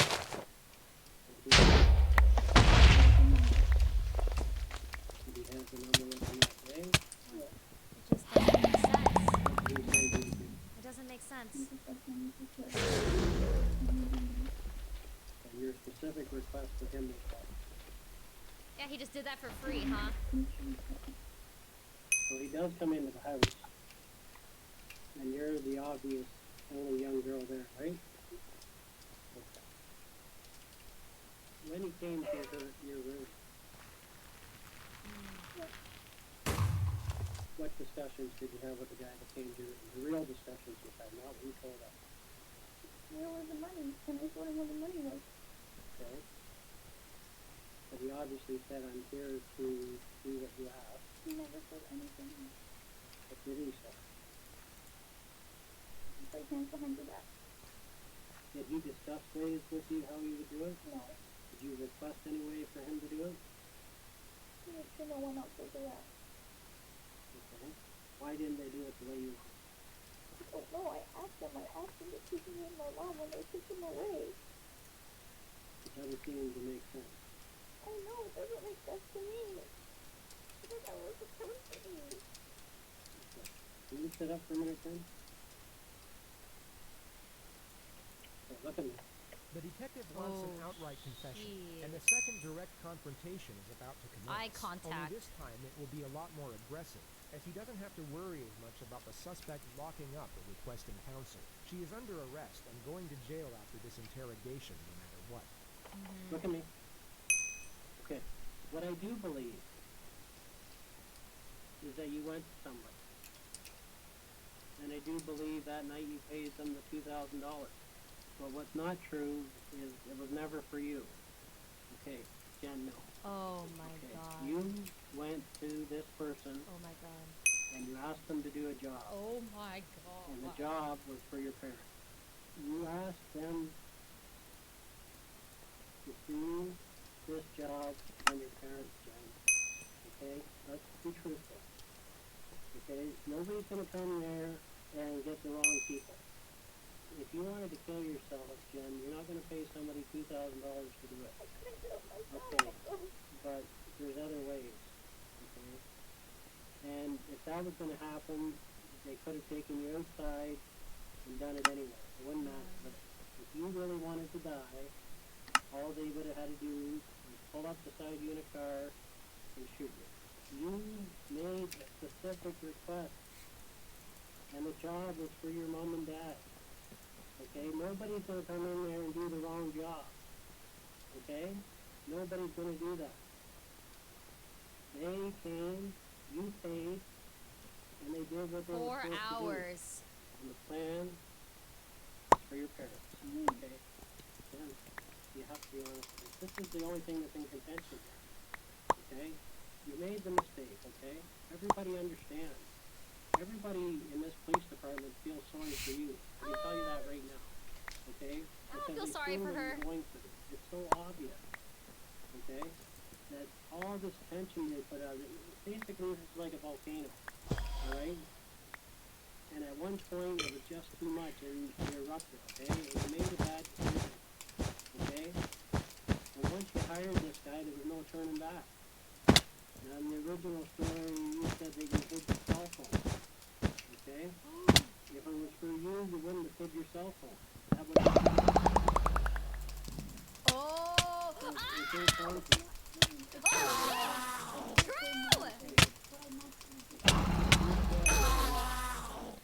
Hey, that you hid it there, and that they didn't know about it.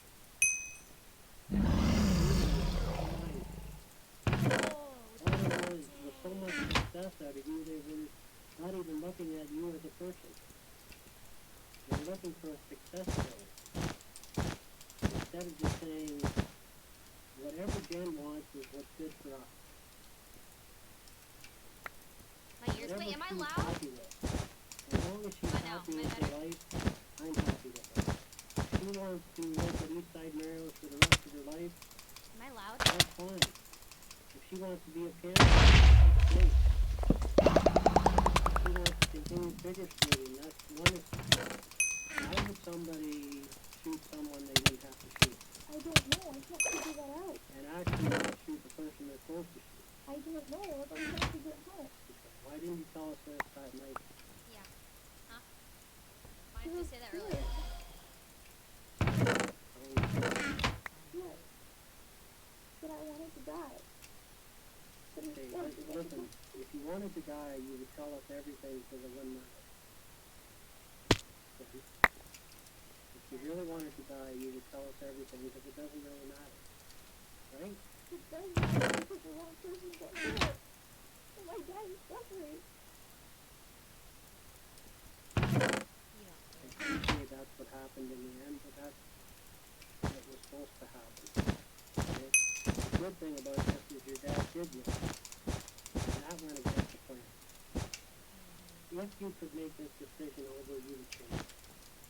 Okay? You would change it. Right? Why? Because I knew he was going to get hurt. Of course I would. Again, you knew he was going to get hurt. That's the whole issue. Oh my god. And that's the whole issue here. That's the whole You gave them issue. the plan for your parents, right? That's all I need to do. No. Jen, you do it. No, this is not going to go anywhere because I want Flawless, him to flawless. kill me. Okay. Tell me what happened. What happened? All of All you He's have to do tired. here is tell me right now. Tired. No, yeah, I made a mistake. I did this for my kids. No! The detective gets no further admission from this point forward, so he leaves Jennifer alone for 3 minutes I to should've play with cheated. her hair before he comes back and charges her with first-degree murder. Okay. I need you to listen close to me, okay, Jen? Oh my At god, this here point we in the go. investigation, okay, I'm going to be arresting you for murder. Okay? Get Artful real, attempted murder bitch. and conspiracy to commit murder. Ooh, You you understand that? Fucked. Oh, shit, bitch. Get You have to fucking. tell me if you Oh. understand those charges. Just say yes or no. Yes. Okay. So what we're gonna do right now is, do you have your own lawyer? No? Okay. Do you have a lawyer you would like to speak to? Oh, this is on so your own? satisfying. Okay. Would you like to speak to duty counsel?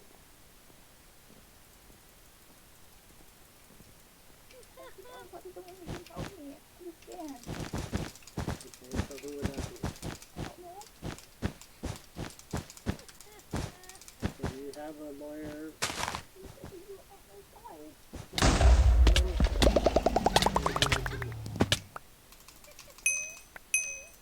Oh, get fucked. Oh. You want me to call duty counsel for you? He's so good. Okay. Or is there any other lawyer that you would like? So at this point, you wish to speak to duty counsel then? What is a duty council? Okay. So what I'm gonna have to get you to do is actually empty all your pockets on the table here. I'm going to make sure that they're making the call to duty Handcuffer! counsel, and we'll line that up, and you can speak to the duty counsel in private, okay?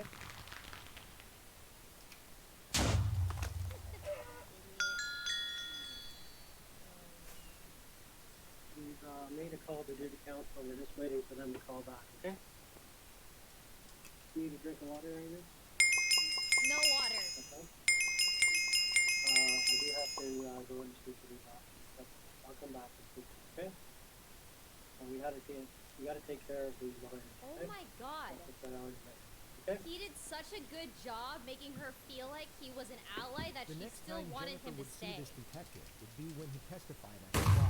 It began on the 14th of March, 2014, and Jennifer pled not guilty to all charges. Her interrogation tape was one of the more damning pieces of evidence put forward by the prosecution. Yet the most damning were the 116 text messages between her and her boyfriend in the 6 hours leading up to the murder. They thought using burner phones to communicate would cover their tracks, yet forensics were able to uncover the entire discussion just 1 month after the incident. They spoke in detail about how the crime would be carried out, and it was enough to convict them both, as well as each of the intruders who were linked to the crime via DNA evidence and witness testimony. They were all found guilty of first-degree murder and given a life sentence without the possibility of parole for 25 years. Jennifer Pan is now 34 years of age. She is currently serving her sentence at the Grand Valley Institution for Women in Kitchener, Ontario. She will be first eligible for parole in November of 2035.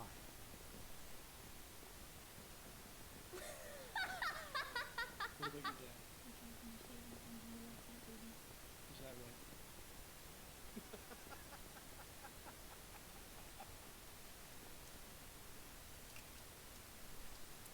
You really added that in there, huh? I am shocked. Oh my god.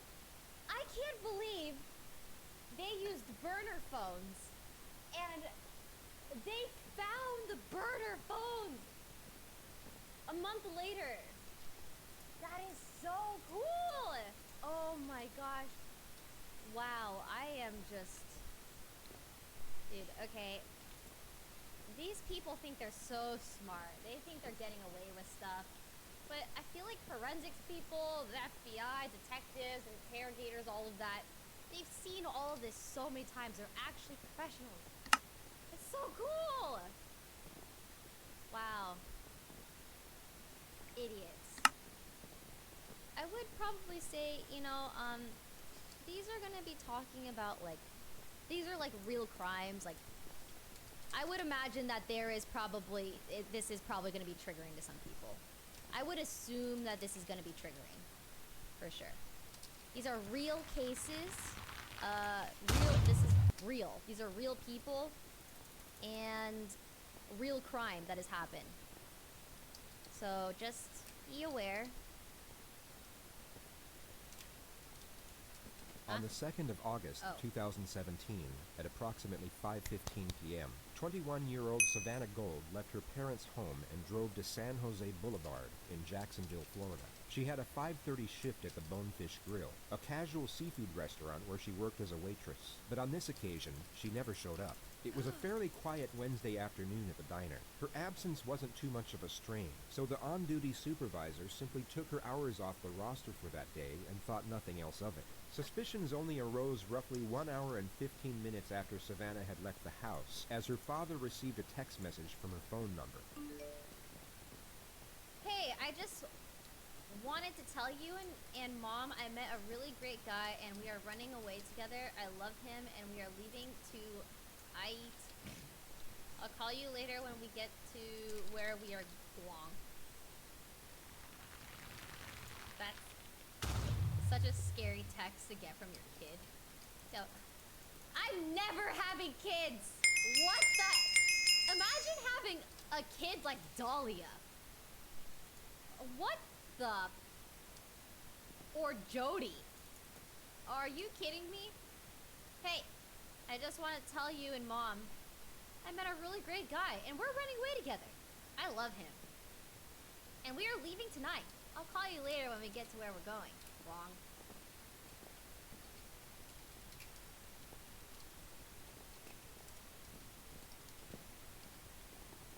Savannah's older brother also received a text 43 seconds later. Hey, I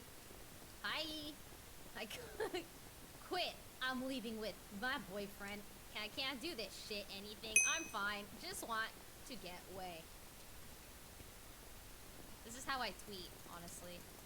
Although both texts came from Savannah's number, her family knew right away that something wasn't right. She had just left the house in what appeared to be very high spirits, but now proclaimed to be running away with an unidentified man without packing so much as a change of clothes. Not only that, but the text messages were riddled with errors and composed in a completely different way to how she would normally write. Her phone was switched off when they tried calling just minutes after receiving the texts, so they immediately called her place of work and found out that she hadn't shown up. It was at that point they called police and filed a missing persons report. Savannah had been gone for less than 2 hours. Roughly 40 minutes later, her car was found unlocked and abandoned in the Bonefish Grill parking lot, and the only thing missing was her phone. Her wallet, ID, and a number of other valuable items had not been taken. That's so Investigators scary. went through the parking lot surveillance tapes and discovered what would then become the primary piece of evidence for the case. The majority of footage remains undisclosed to the public, but a detailed description of what occurred has already been released. What we know is that Savannah parked her car and stepped out of the vehicle at exactly 5:31 p.m. She then walked over to another vehicle and conversed with the occupant for 14 minutes through the driver's side window. She then got into the back seat of said vehicle at 5:45 p.m. 14 seconds later, the car began to shake sporadically as if some type of struggle was occurring inside. The rear door swung open 3 times, but was immediately and forcefully shut each time. It appeared as though someone was attempting to get out, but couldn't. This lasted for 49 seconds until the vehicle stopped. A male figure was then seen getting out and proceeded to walk over to Savannah's car that was 20 feet away. The surveillance was grainy, and the person could not be identified from the footage alone.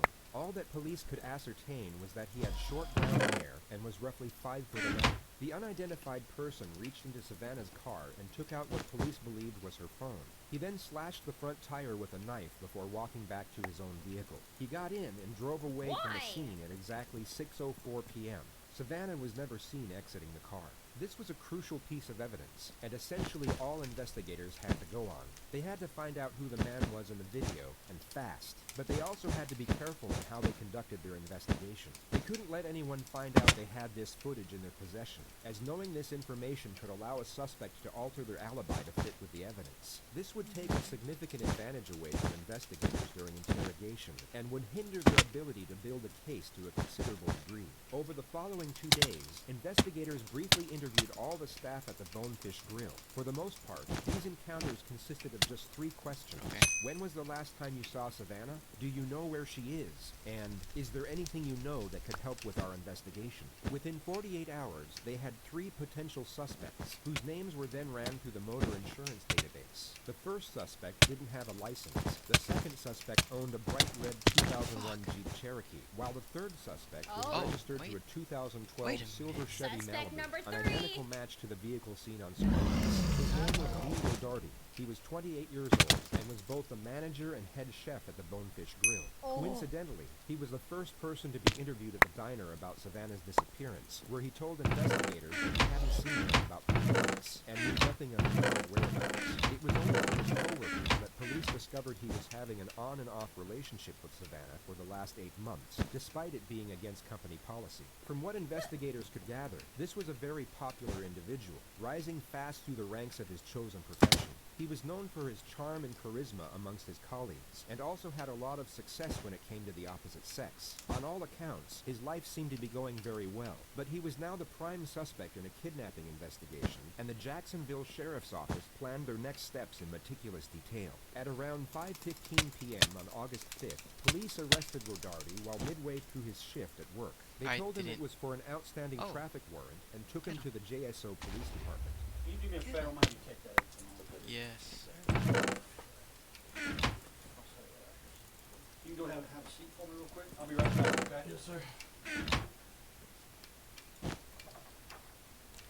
The officer said he would be right back, yet Lee was left to sit there for 90 minutes with nothing but his own thoughts to keep him company. Now, think of yourself in his position, and presume you were guilty of whatever happened to Savannah, and that whatever happened was something truly horrific. In the present moment, you have just been arrested for an outstanding traffic warrant, yet you were interviewed the day before about your coworker's disappearance. 1,000,001 things will be running through your mind about what could happen next, and as each second ticks by, the anxiety this will cause will begin to fester and slowly intensify. However, the optimism of uncertainty would still be present. There would still be hope, but this hope is about to be dashed.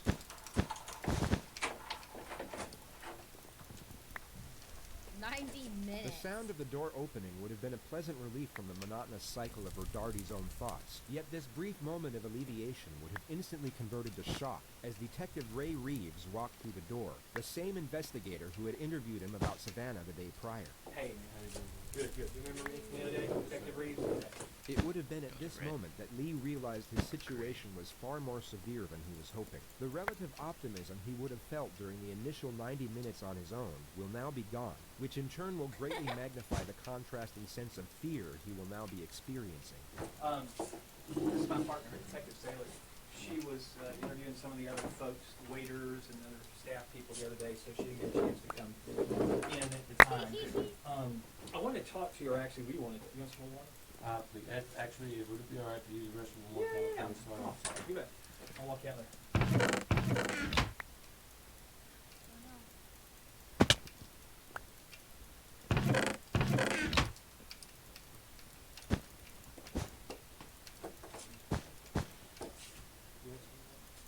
Please.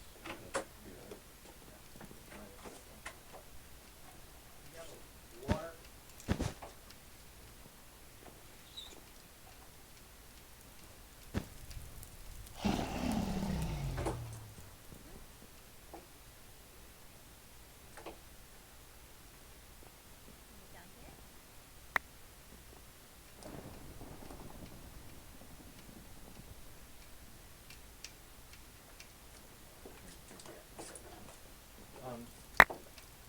Like I said, I want to kind of go over some stuff. We talked the other day just for a few minutes, and I had some concerns about a couple things. And oh, okay, well, there we go. I wanted to talk to you about Savannah. So I just had a couple of things that came up that I wanted to ask you about specifically that didn't seem to line up. So I wanted to come down and talk to you. Okay? Yep. All right.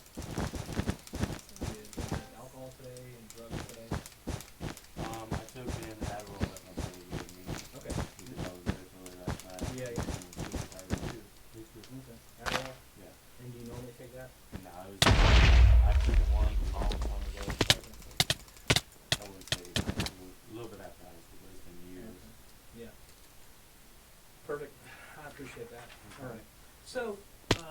Savannah, you said that you knew her and you guys had, you knew her from work. I mean, just fill me in with that. How long have you known her? Like I said, The detective starts off with an open-ended question. This gives the suspect total freedom and flexibility in how they wish to respond. It's commonly believed that people with nothing to hide are likely to give a short and concise response to these questions. For example, if Lee was completely unconcerned with what was going on, he could respond in 3 short sentences. I met her from work. I've known her for 2 years. We dated for a bit. To the contrary, if an individual does have something to hide, they are more likely to give a lengthy and detailed Is he gonna response. rant like the simple others? reasoning behind this is that they are seeking approval. Imagine yourself in a job interview and you're asked an open-ended question, such as, "Tell me about yourself." You would feel the need to be thorough in order to please your potential employer. Yeah, I The did that a psychological lot. premise is exactly the same with regard to police interrogations, albeit under completely different circumstances. Guilty subjects will see the interrogator as an imminent threat, and will therefore attempt to appease this threat to prevent further aggression. Truthful subjects would have no fear nor concern with regard to the same element. They would see the interrogator as a mere inconvenience as opposed to a threat. I've known her obviously since she started working there. I would say probably about 8 months ago or so, we started hanging out outside of work. Bro, it's been 15 seconds. And at the time, I had a girlfriend. Let it go. But we kind of connected, me and Savannah. So we hung out a little bit here and there. Got pretty close. We come from, I guess, somewhat similar backgrounds, I guess you should say. Okay. She didn't have it the best when growing up, neither did I. So we kind of connected, hung out for a little while, and then she started using drugs a lot. Okay. Now, I used them with her, not the same drugs that she used. Who all the time. asked? But I did them with her a couple times, and then she started to get heavy into them. So I kind of just tried to take a step back. If I ever am and, guilty of something and I'm being put things interrogated, I'm off. so Probably going to jail. a month or so ago. You can read the lies on my I saw face. Savannah at work, I can't hide and she anything. looked healthy And I ramble again, too much. She gained a little bit of weight, and They would read me like a book. just friendly talk at work. Telling her, hope everything's been good. And she told It's me, been 2 minutes, that oh my god. I guess she I'm going did to a lot jail. of drugs in the hospital. She ended up missing like I want to say a couple of days, 3 or 4 days from work. Oh, okay. So obviously, me being pretty close to her, I was concerned and everything. But after she came back, she looked good. She ended up telling me that, I guess, What was the question over those again? 4 days, she detoxed pretty well, and she kind of caught a, new sense into why she shouldn't do drugs so much. Good for And her, like I said, he she said. looked good. She started looking healthy. So we kind of were talking, here and there. We hung out a couple times. She came over to the house, and we just kicked back, drink a couple beers, watch movies, stuff like If that. I was the Like I detective, said, we I would did, have said, you know, halt. We took like some I know painkillers you're here and there. guilty. On Put your occasion, hands we behind your started, back. like, bringing heroin Or over going to and jail. stuff like that. That's Your response was mom over was 4 addicted to minutes. methamphetamine when she was when I was younger. So those hard drugs just kind of scared me a little bit. So that's why I took a step back the first time. I ended It's just up like as telling her, long I as was you like, hey, taste a microwave a meal, a for frozen one, I'm dinner. dealing with a lot of And that's a personal long stuff time. myself right now as it is. I'm a little depressed. I think we're moving too fast. I think we should, stop talking. And she said, I understand. It's completely fine. No problem. She said, I'll delete your number. I'll never text you again. And that was the last time that we texted. It was probably 2-3 weeks ago. Okay. Sometime in July. Right. Yeah, and I think that's one of the things you said was that was the last time that you had contact with her as far as, I don't want to put words in your mouth, so, I mean, you correct me. That was the last time that I texted. Yeah, text or a phone call or messenger or anything like that, 2 to 3 weeks ago. Yeah. And, nervous. and then the last time, when was the last time Predictable. you saw her? This is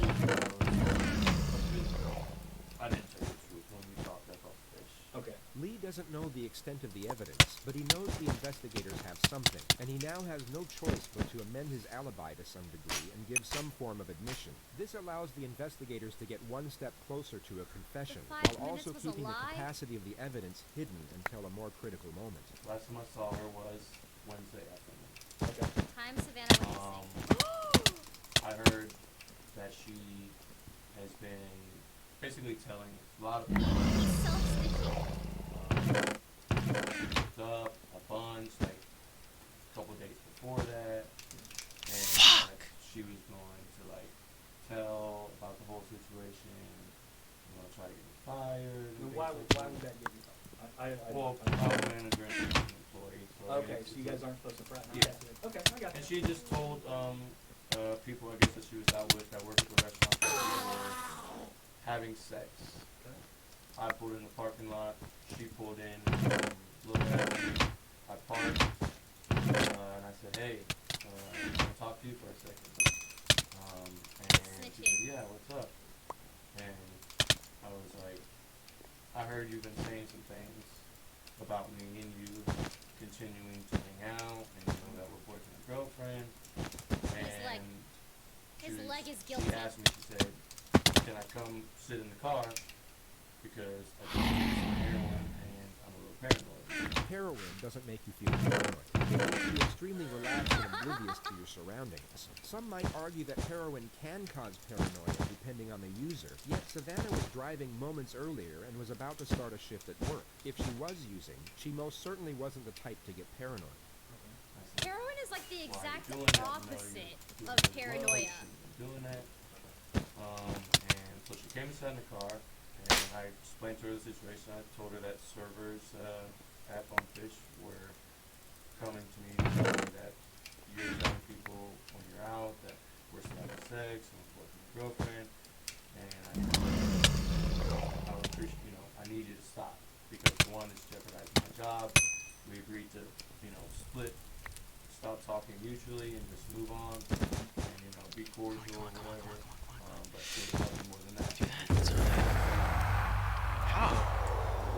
Shit.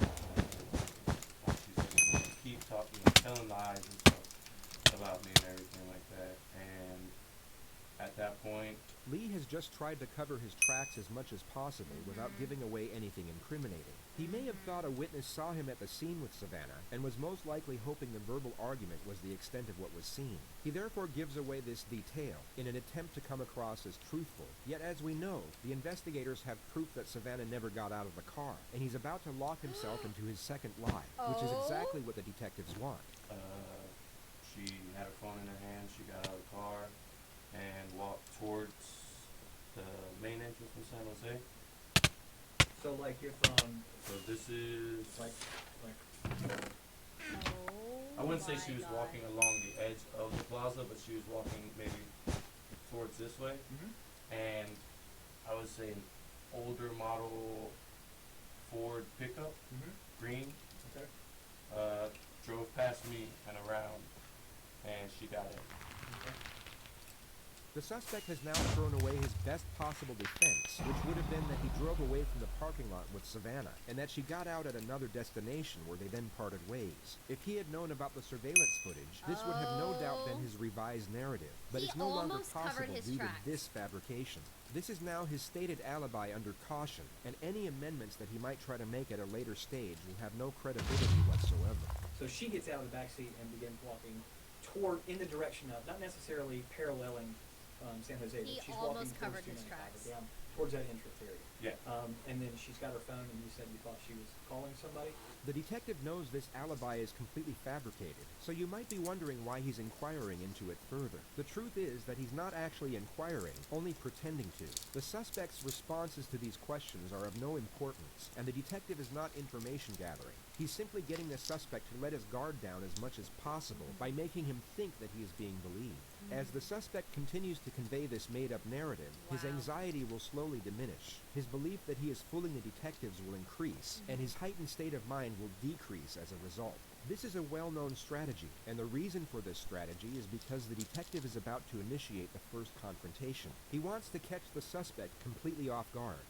She had it in her hand and it looked like, I mean, I couldn't tell if she was texting or Sure. not or anything. But she had her phone out. Yeah, she had her phone out and was looking at it, and then it looked like she was going to put it up to her ear, and then Yeah. the green truck came around. Okay. And So smart. How long got do it. you think it was between the time that she got out and started using the phone till that green truck pulled up? This goes on for roughly 90 seconds, and Rodarty appears to be considerably more at ease. 295 all the way to Beach Boulevard to Pearl Park, and then Pearl Park. How long ago you depending on Is it time to drag him? Is it time? Good shot. I think it usually takes about 25 minutes or so. what happened next? We see a very sharp and very sudden switch. The suspect is taken from feeling assured to once again feeling threatened. It's believed that when the immediate shift from one emotion to the next is so extreme, the suspect can become disoriented, and their ability to think critically can be affected. In other words, it's much harder for them to Relatable. think up lies on the spot or fabricate emotion in a convincing manner. That was self-inflicted, actually. After a long, nervous breath, he takes 3 seconds to respond, yet somewhat saves himself with the answer. The fact he stated his injuries were self-inflicted could give reason for the nervous breath and hesitation to respond, and self-harm is a taboo subject, and some might be embarrassed or even ashamed to admit to. The detective recognizes this and immediately puts him back on the spot. I just stood there and I was having a hard time. I couldn't. The first interjection from the female detective. She alludes to the fact that the neck is an unusual place for a self-inflicted injury, essentially stating that she's not buying it, but also refrains from applying too much pressure, which is being saved for a more pivotal moment at a later stage. Yeah, I did. And a knife.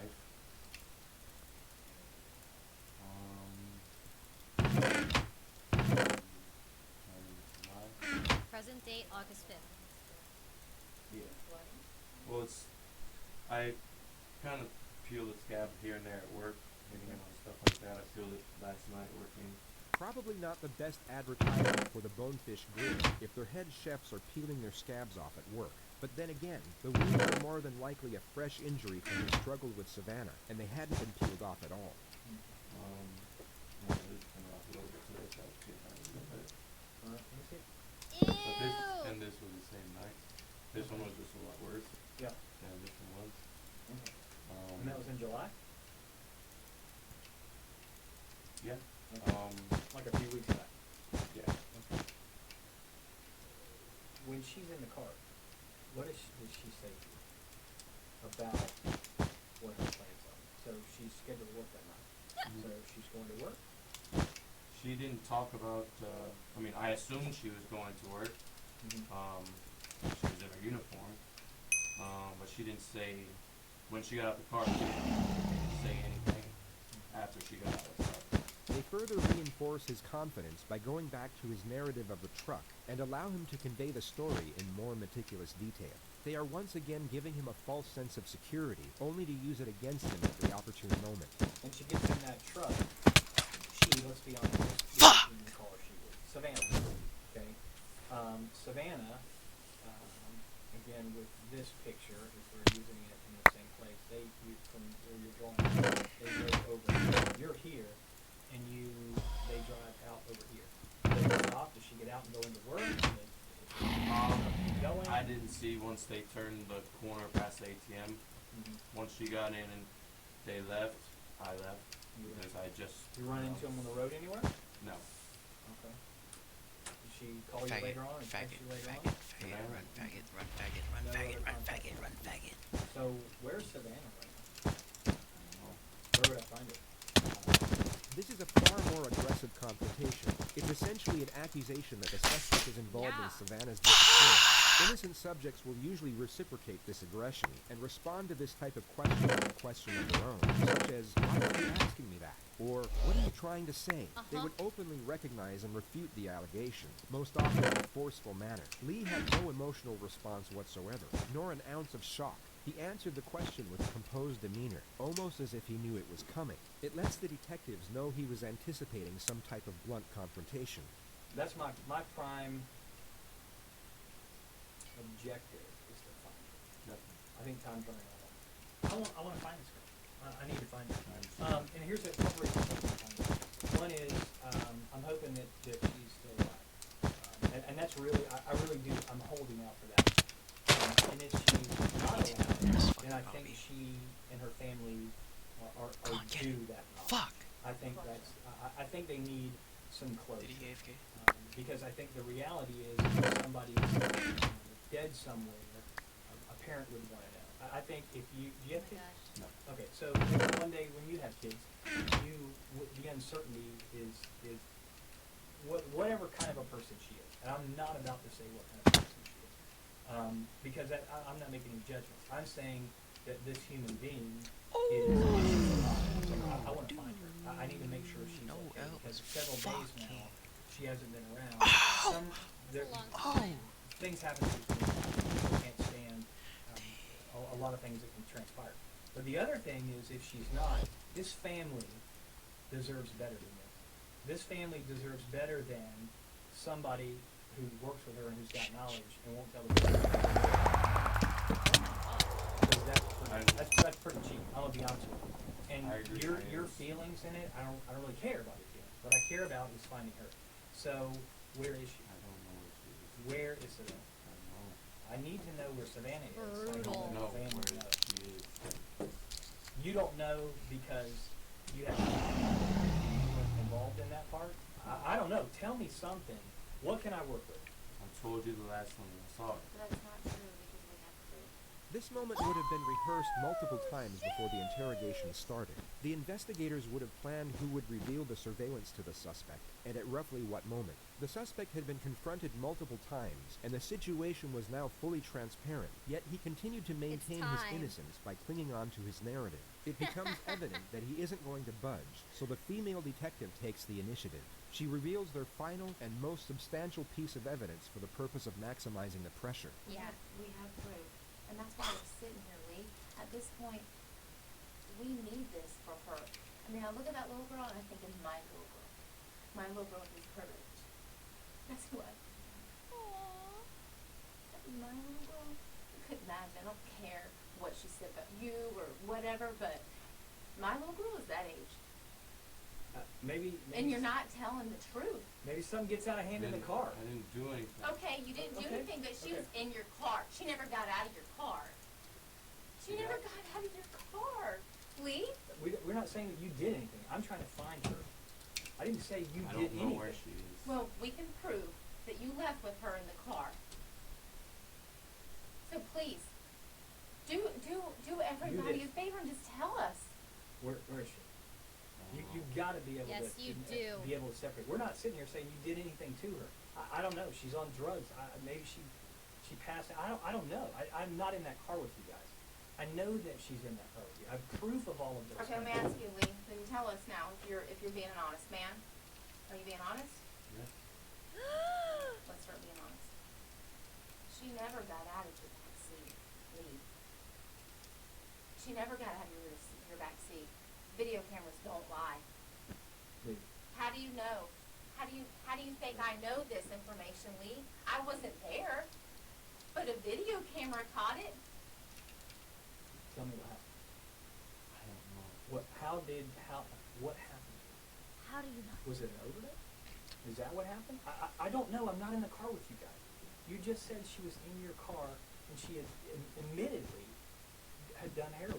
This is a cross between the how and why solution and the alternative question. Both are used to lower the gauge of admission for the purpose of getting one foot in the door, which will then become the new foundation for building the case. The how and why solution essentially blames the victim, while at the same time minimizes the motivations behind the crime. The alternative question plants a seed in the suspect's mind, where they are given an alternative and far more morally accepting choice for what happened. It's a smart move, yet the suspect doesn't fall for it on this occasion. Bodies overdose all the time. Is that what happens? Does she overdose? Okay, well tell us, when you went with her in the car, that is what was shown. We can't make up that. We can't falsify a video camera leak. I'm not lying to you, because you know I'm telling the truth, because you know that's what's on the video. How else would I know that? I don't. unless I had the video. Where did you go with it? Didn't go anywhere. You did. Oh my god, what an idiot! So the video camera's lying? I don't know this. I mean, Well, I'm telling you. The surveillance footage was no doubt incriminating evidence, yet wouldn't close out a case on its own that easily. The investigators need a confession and continue to apply pressure in a relentless manner. They attack the suspect's character while Cameras aren't enough simultaneously evidence? appealing to his sense of morality. I'm telling you, I'm not lying to you. I'm not making that up. That's why I'm so passionate about this. This is someone's child. You might not have kids. He doesn't but damn it, care. she's someone's kid. We're fact finders. We don't have anything personal against you. No, not at all. I mean, it's We're over. just fact Just finders. tell us We're what just happened. doing Where our is she? job. No. Where did you go with her? Where did you go with her, Lee? Be a human. You're a human. You're a man. Where did you go with her? I know you're not that cruel inside. Seriously. Where did you go with her? Maybe you Please. maybe you don't know where she is now. Where did you go with her? Please. I'm begging you, Lee. Please. Please tell us. Please don't make us waste any more of our time. Just tell us. I feel like she's Please tell us. trying a little too hard. I'm begging you. I know you're not evil. Just tell us where she is. I'm begging you. Please. I feel like he's not gonna say anything. Can you please just tell us? Like he's still. At least tell us that. At least tell us that part. Where did you go with her? Well, she didn't get hurt harm, and you know that Yeah, obviously because well, I and know we do that. too. That's why we're here. Just tell us where. Where did you go? She was trying to, I think, go the emotional route, but I feel like I owe her thing. We've been It's not making him more I'm not saying emotional. anything that you intentionally didn't. Just tell us where you went. When y'all left out of there, we went down Clear Lane and we left from San Jose back to North and we get up on 295. Where else did you go before you went home? And then I eventually went to I didn't go anywhere. I went straight home. Okay, so what did y'all do when you got home? Savannah was with you. She was with you. And it's okay at that point, but I don't even know that. Well, where did she go from there? Is she still at your house? Okay. Is she still in your car? No. Okay. okay. And where is she? When did she get out?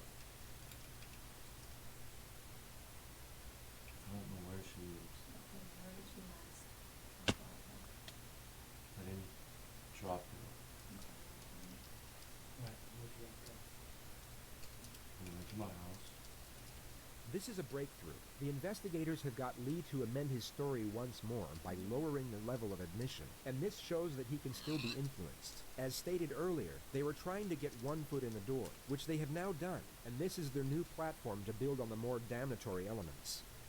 We did some jokes. Went out for a little. And then she said she was gonna catch him and go home.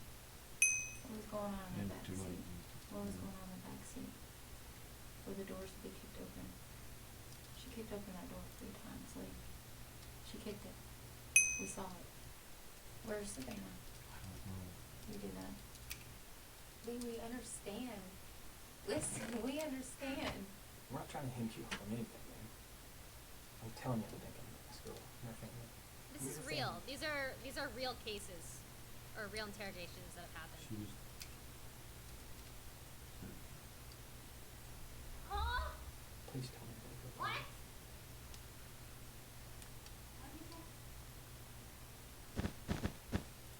That's how people remember me. She was what? This is what? What?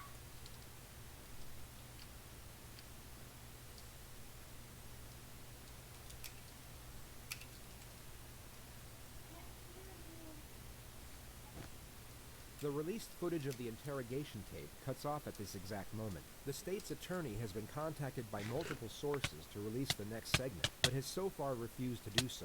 All we know is that Lee Rodarty admitted to killing Savannah Gold. The only information that is currently released is that he proclaimed to have killed Savannah by breaking her neck. He then took her back to his house where he burned her body in a self-made fire pit, and then dumped her in a lake at the dead end of a secluded road. Savannah had injuries to over 75% of her body. The medical examiner was unable to pinpoint the exact cause of death. The only conclusion was that it was a violent homicide.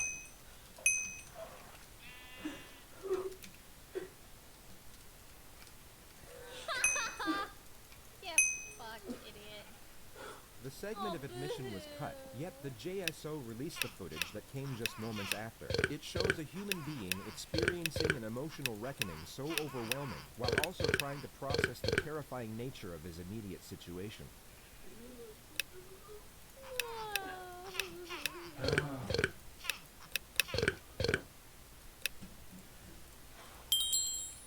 I can't believe they cut us off at the good part. No, don't drop the soap, buddy. True.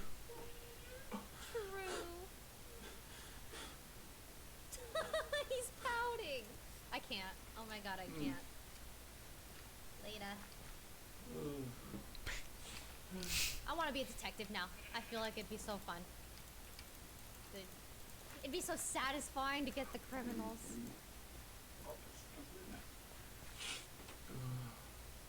True.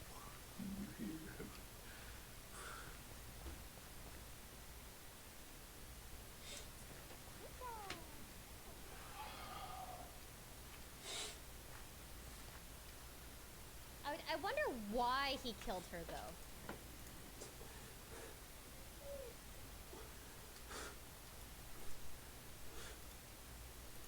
The instant anguish over his decision to confess, combined with the looming prospect of what lays ahead, will have forged a unique emotional distress that very few will ever experience. It's a harrowing sight, and under different circumstances would be extremely difficult for most people to witness. Yet we are now couched within the context of events that led up to this moment, and this will make its observation far more tolerable, but Is by this no hard for you means guys to easy. watch?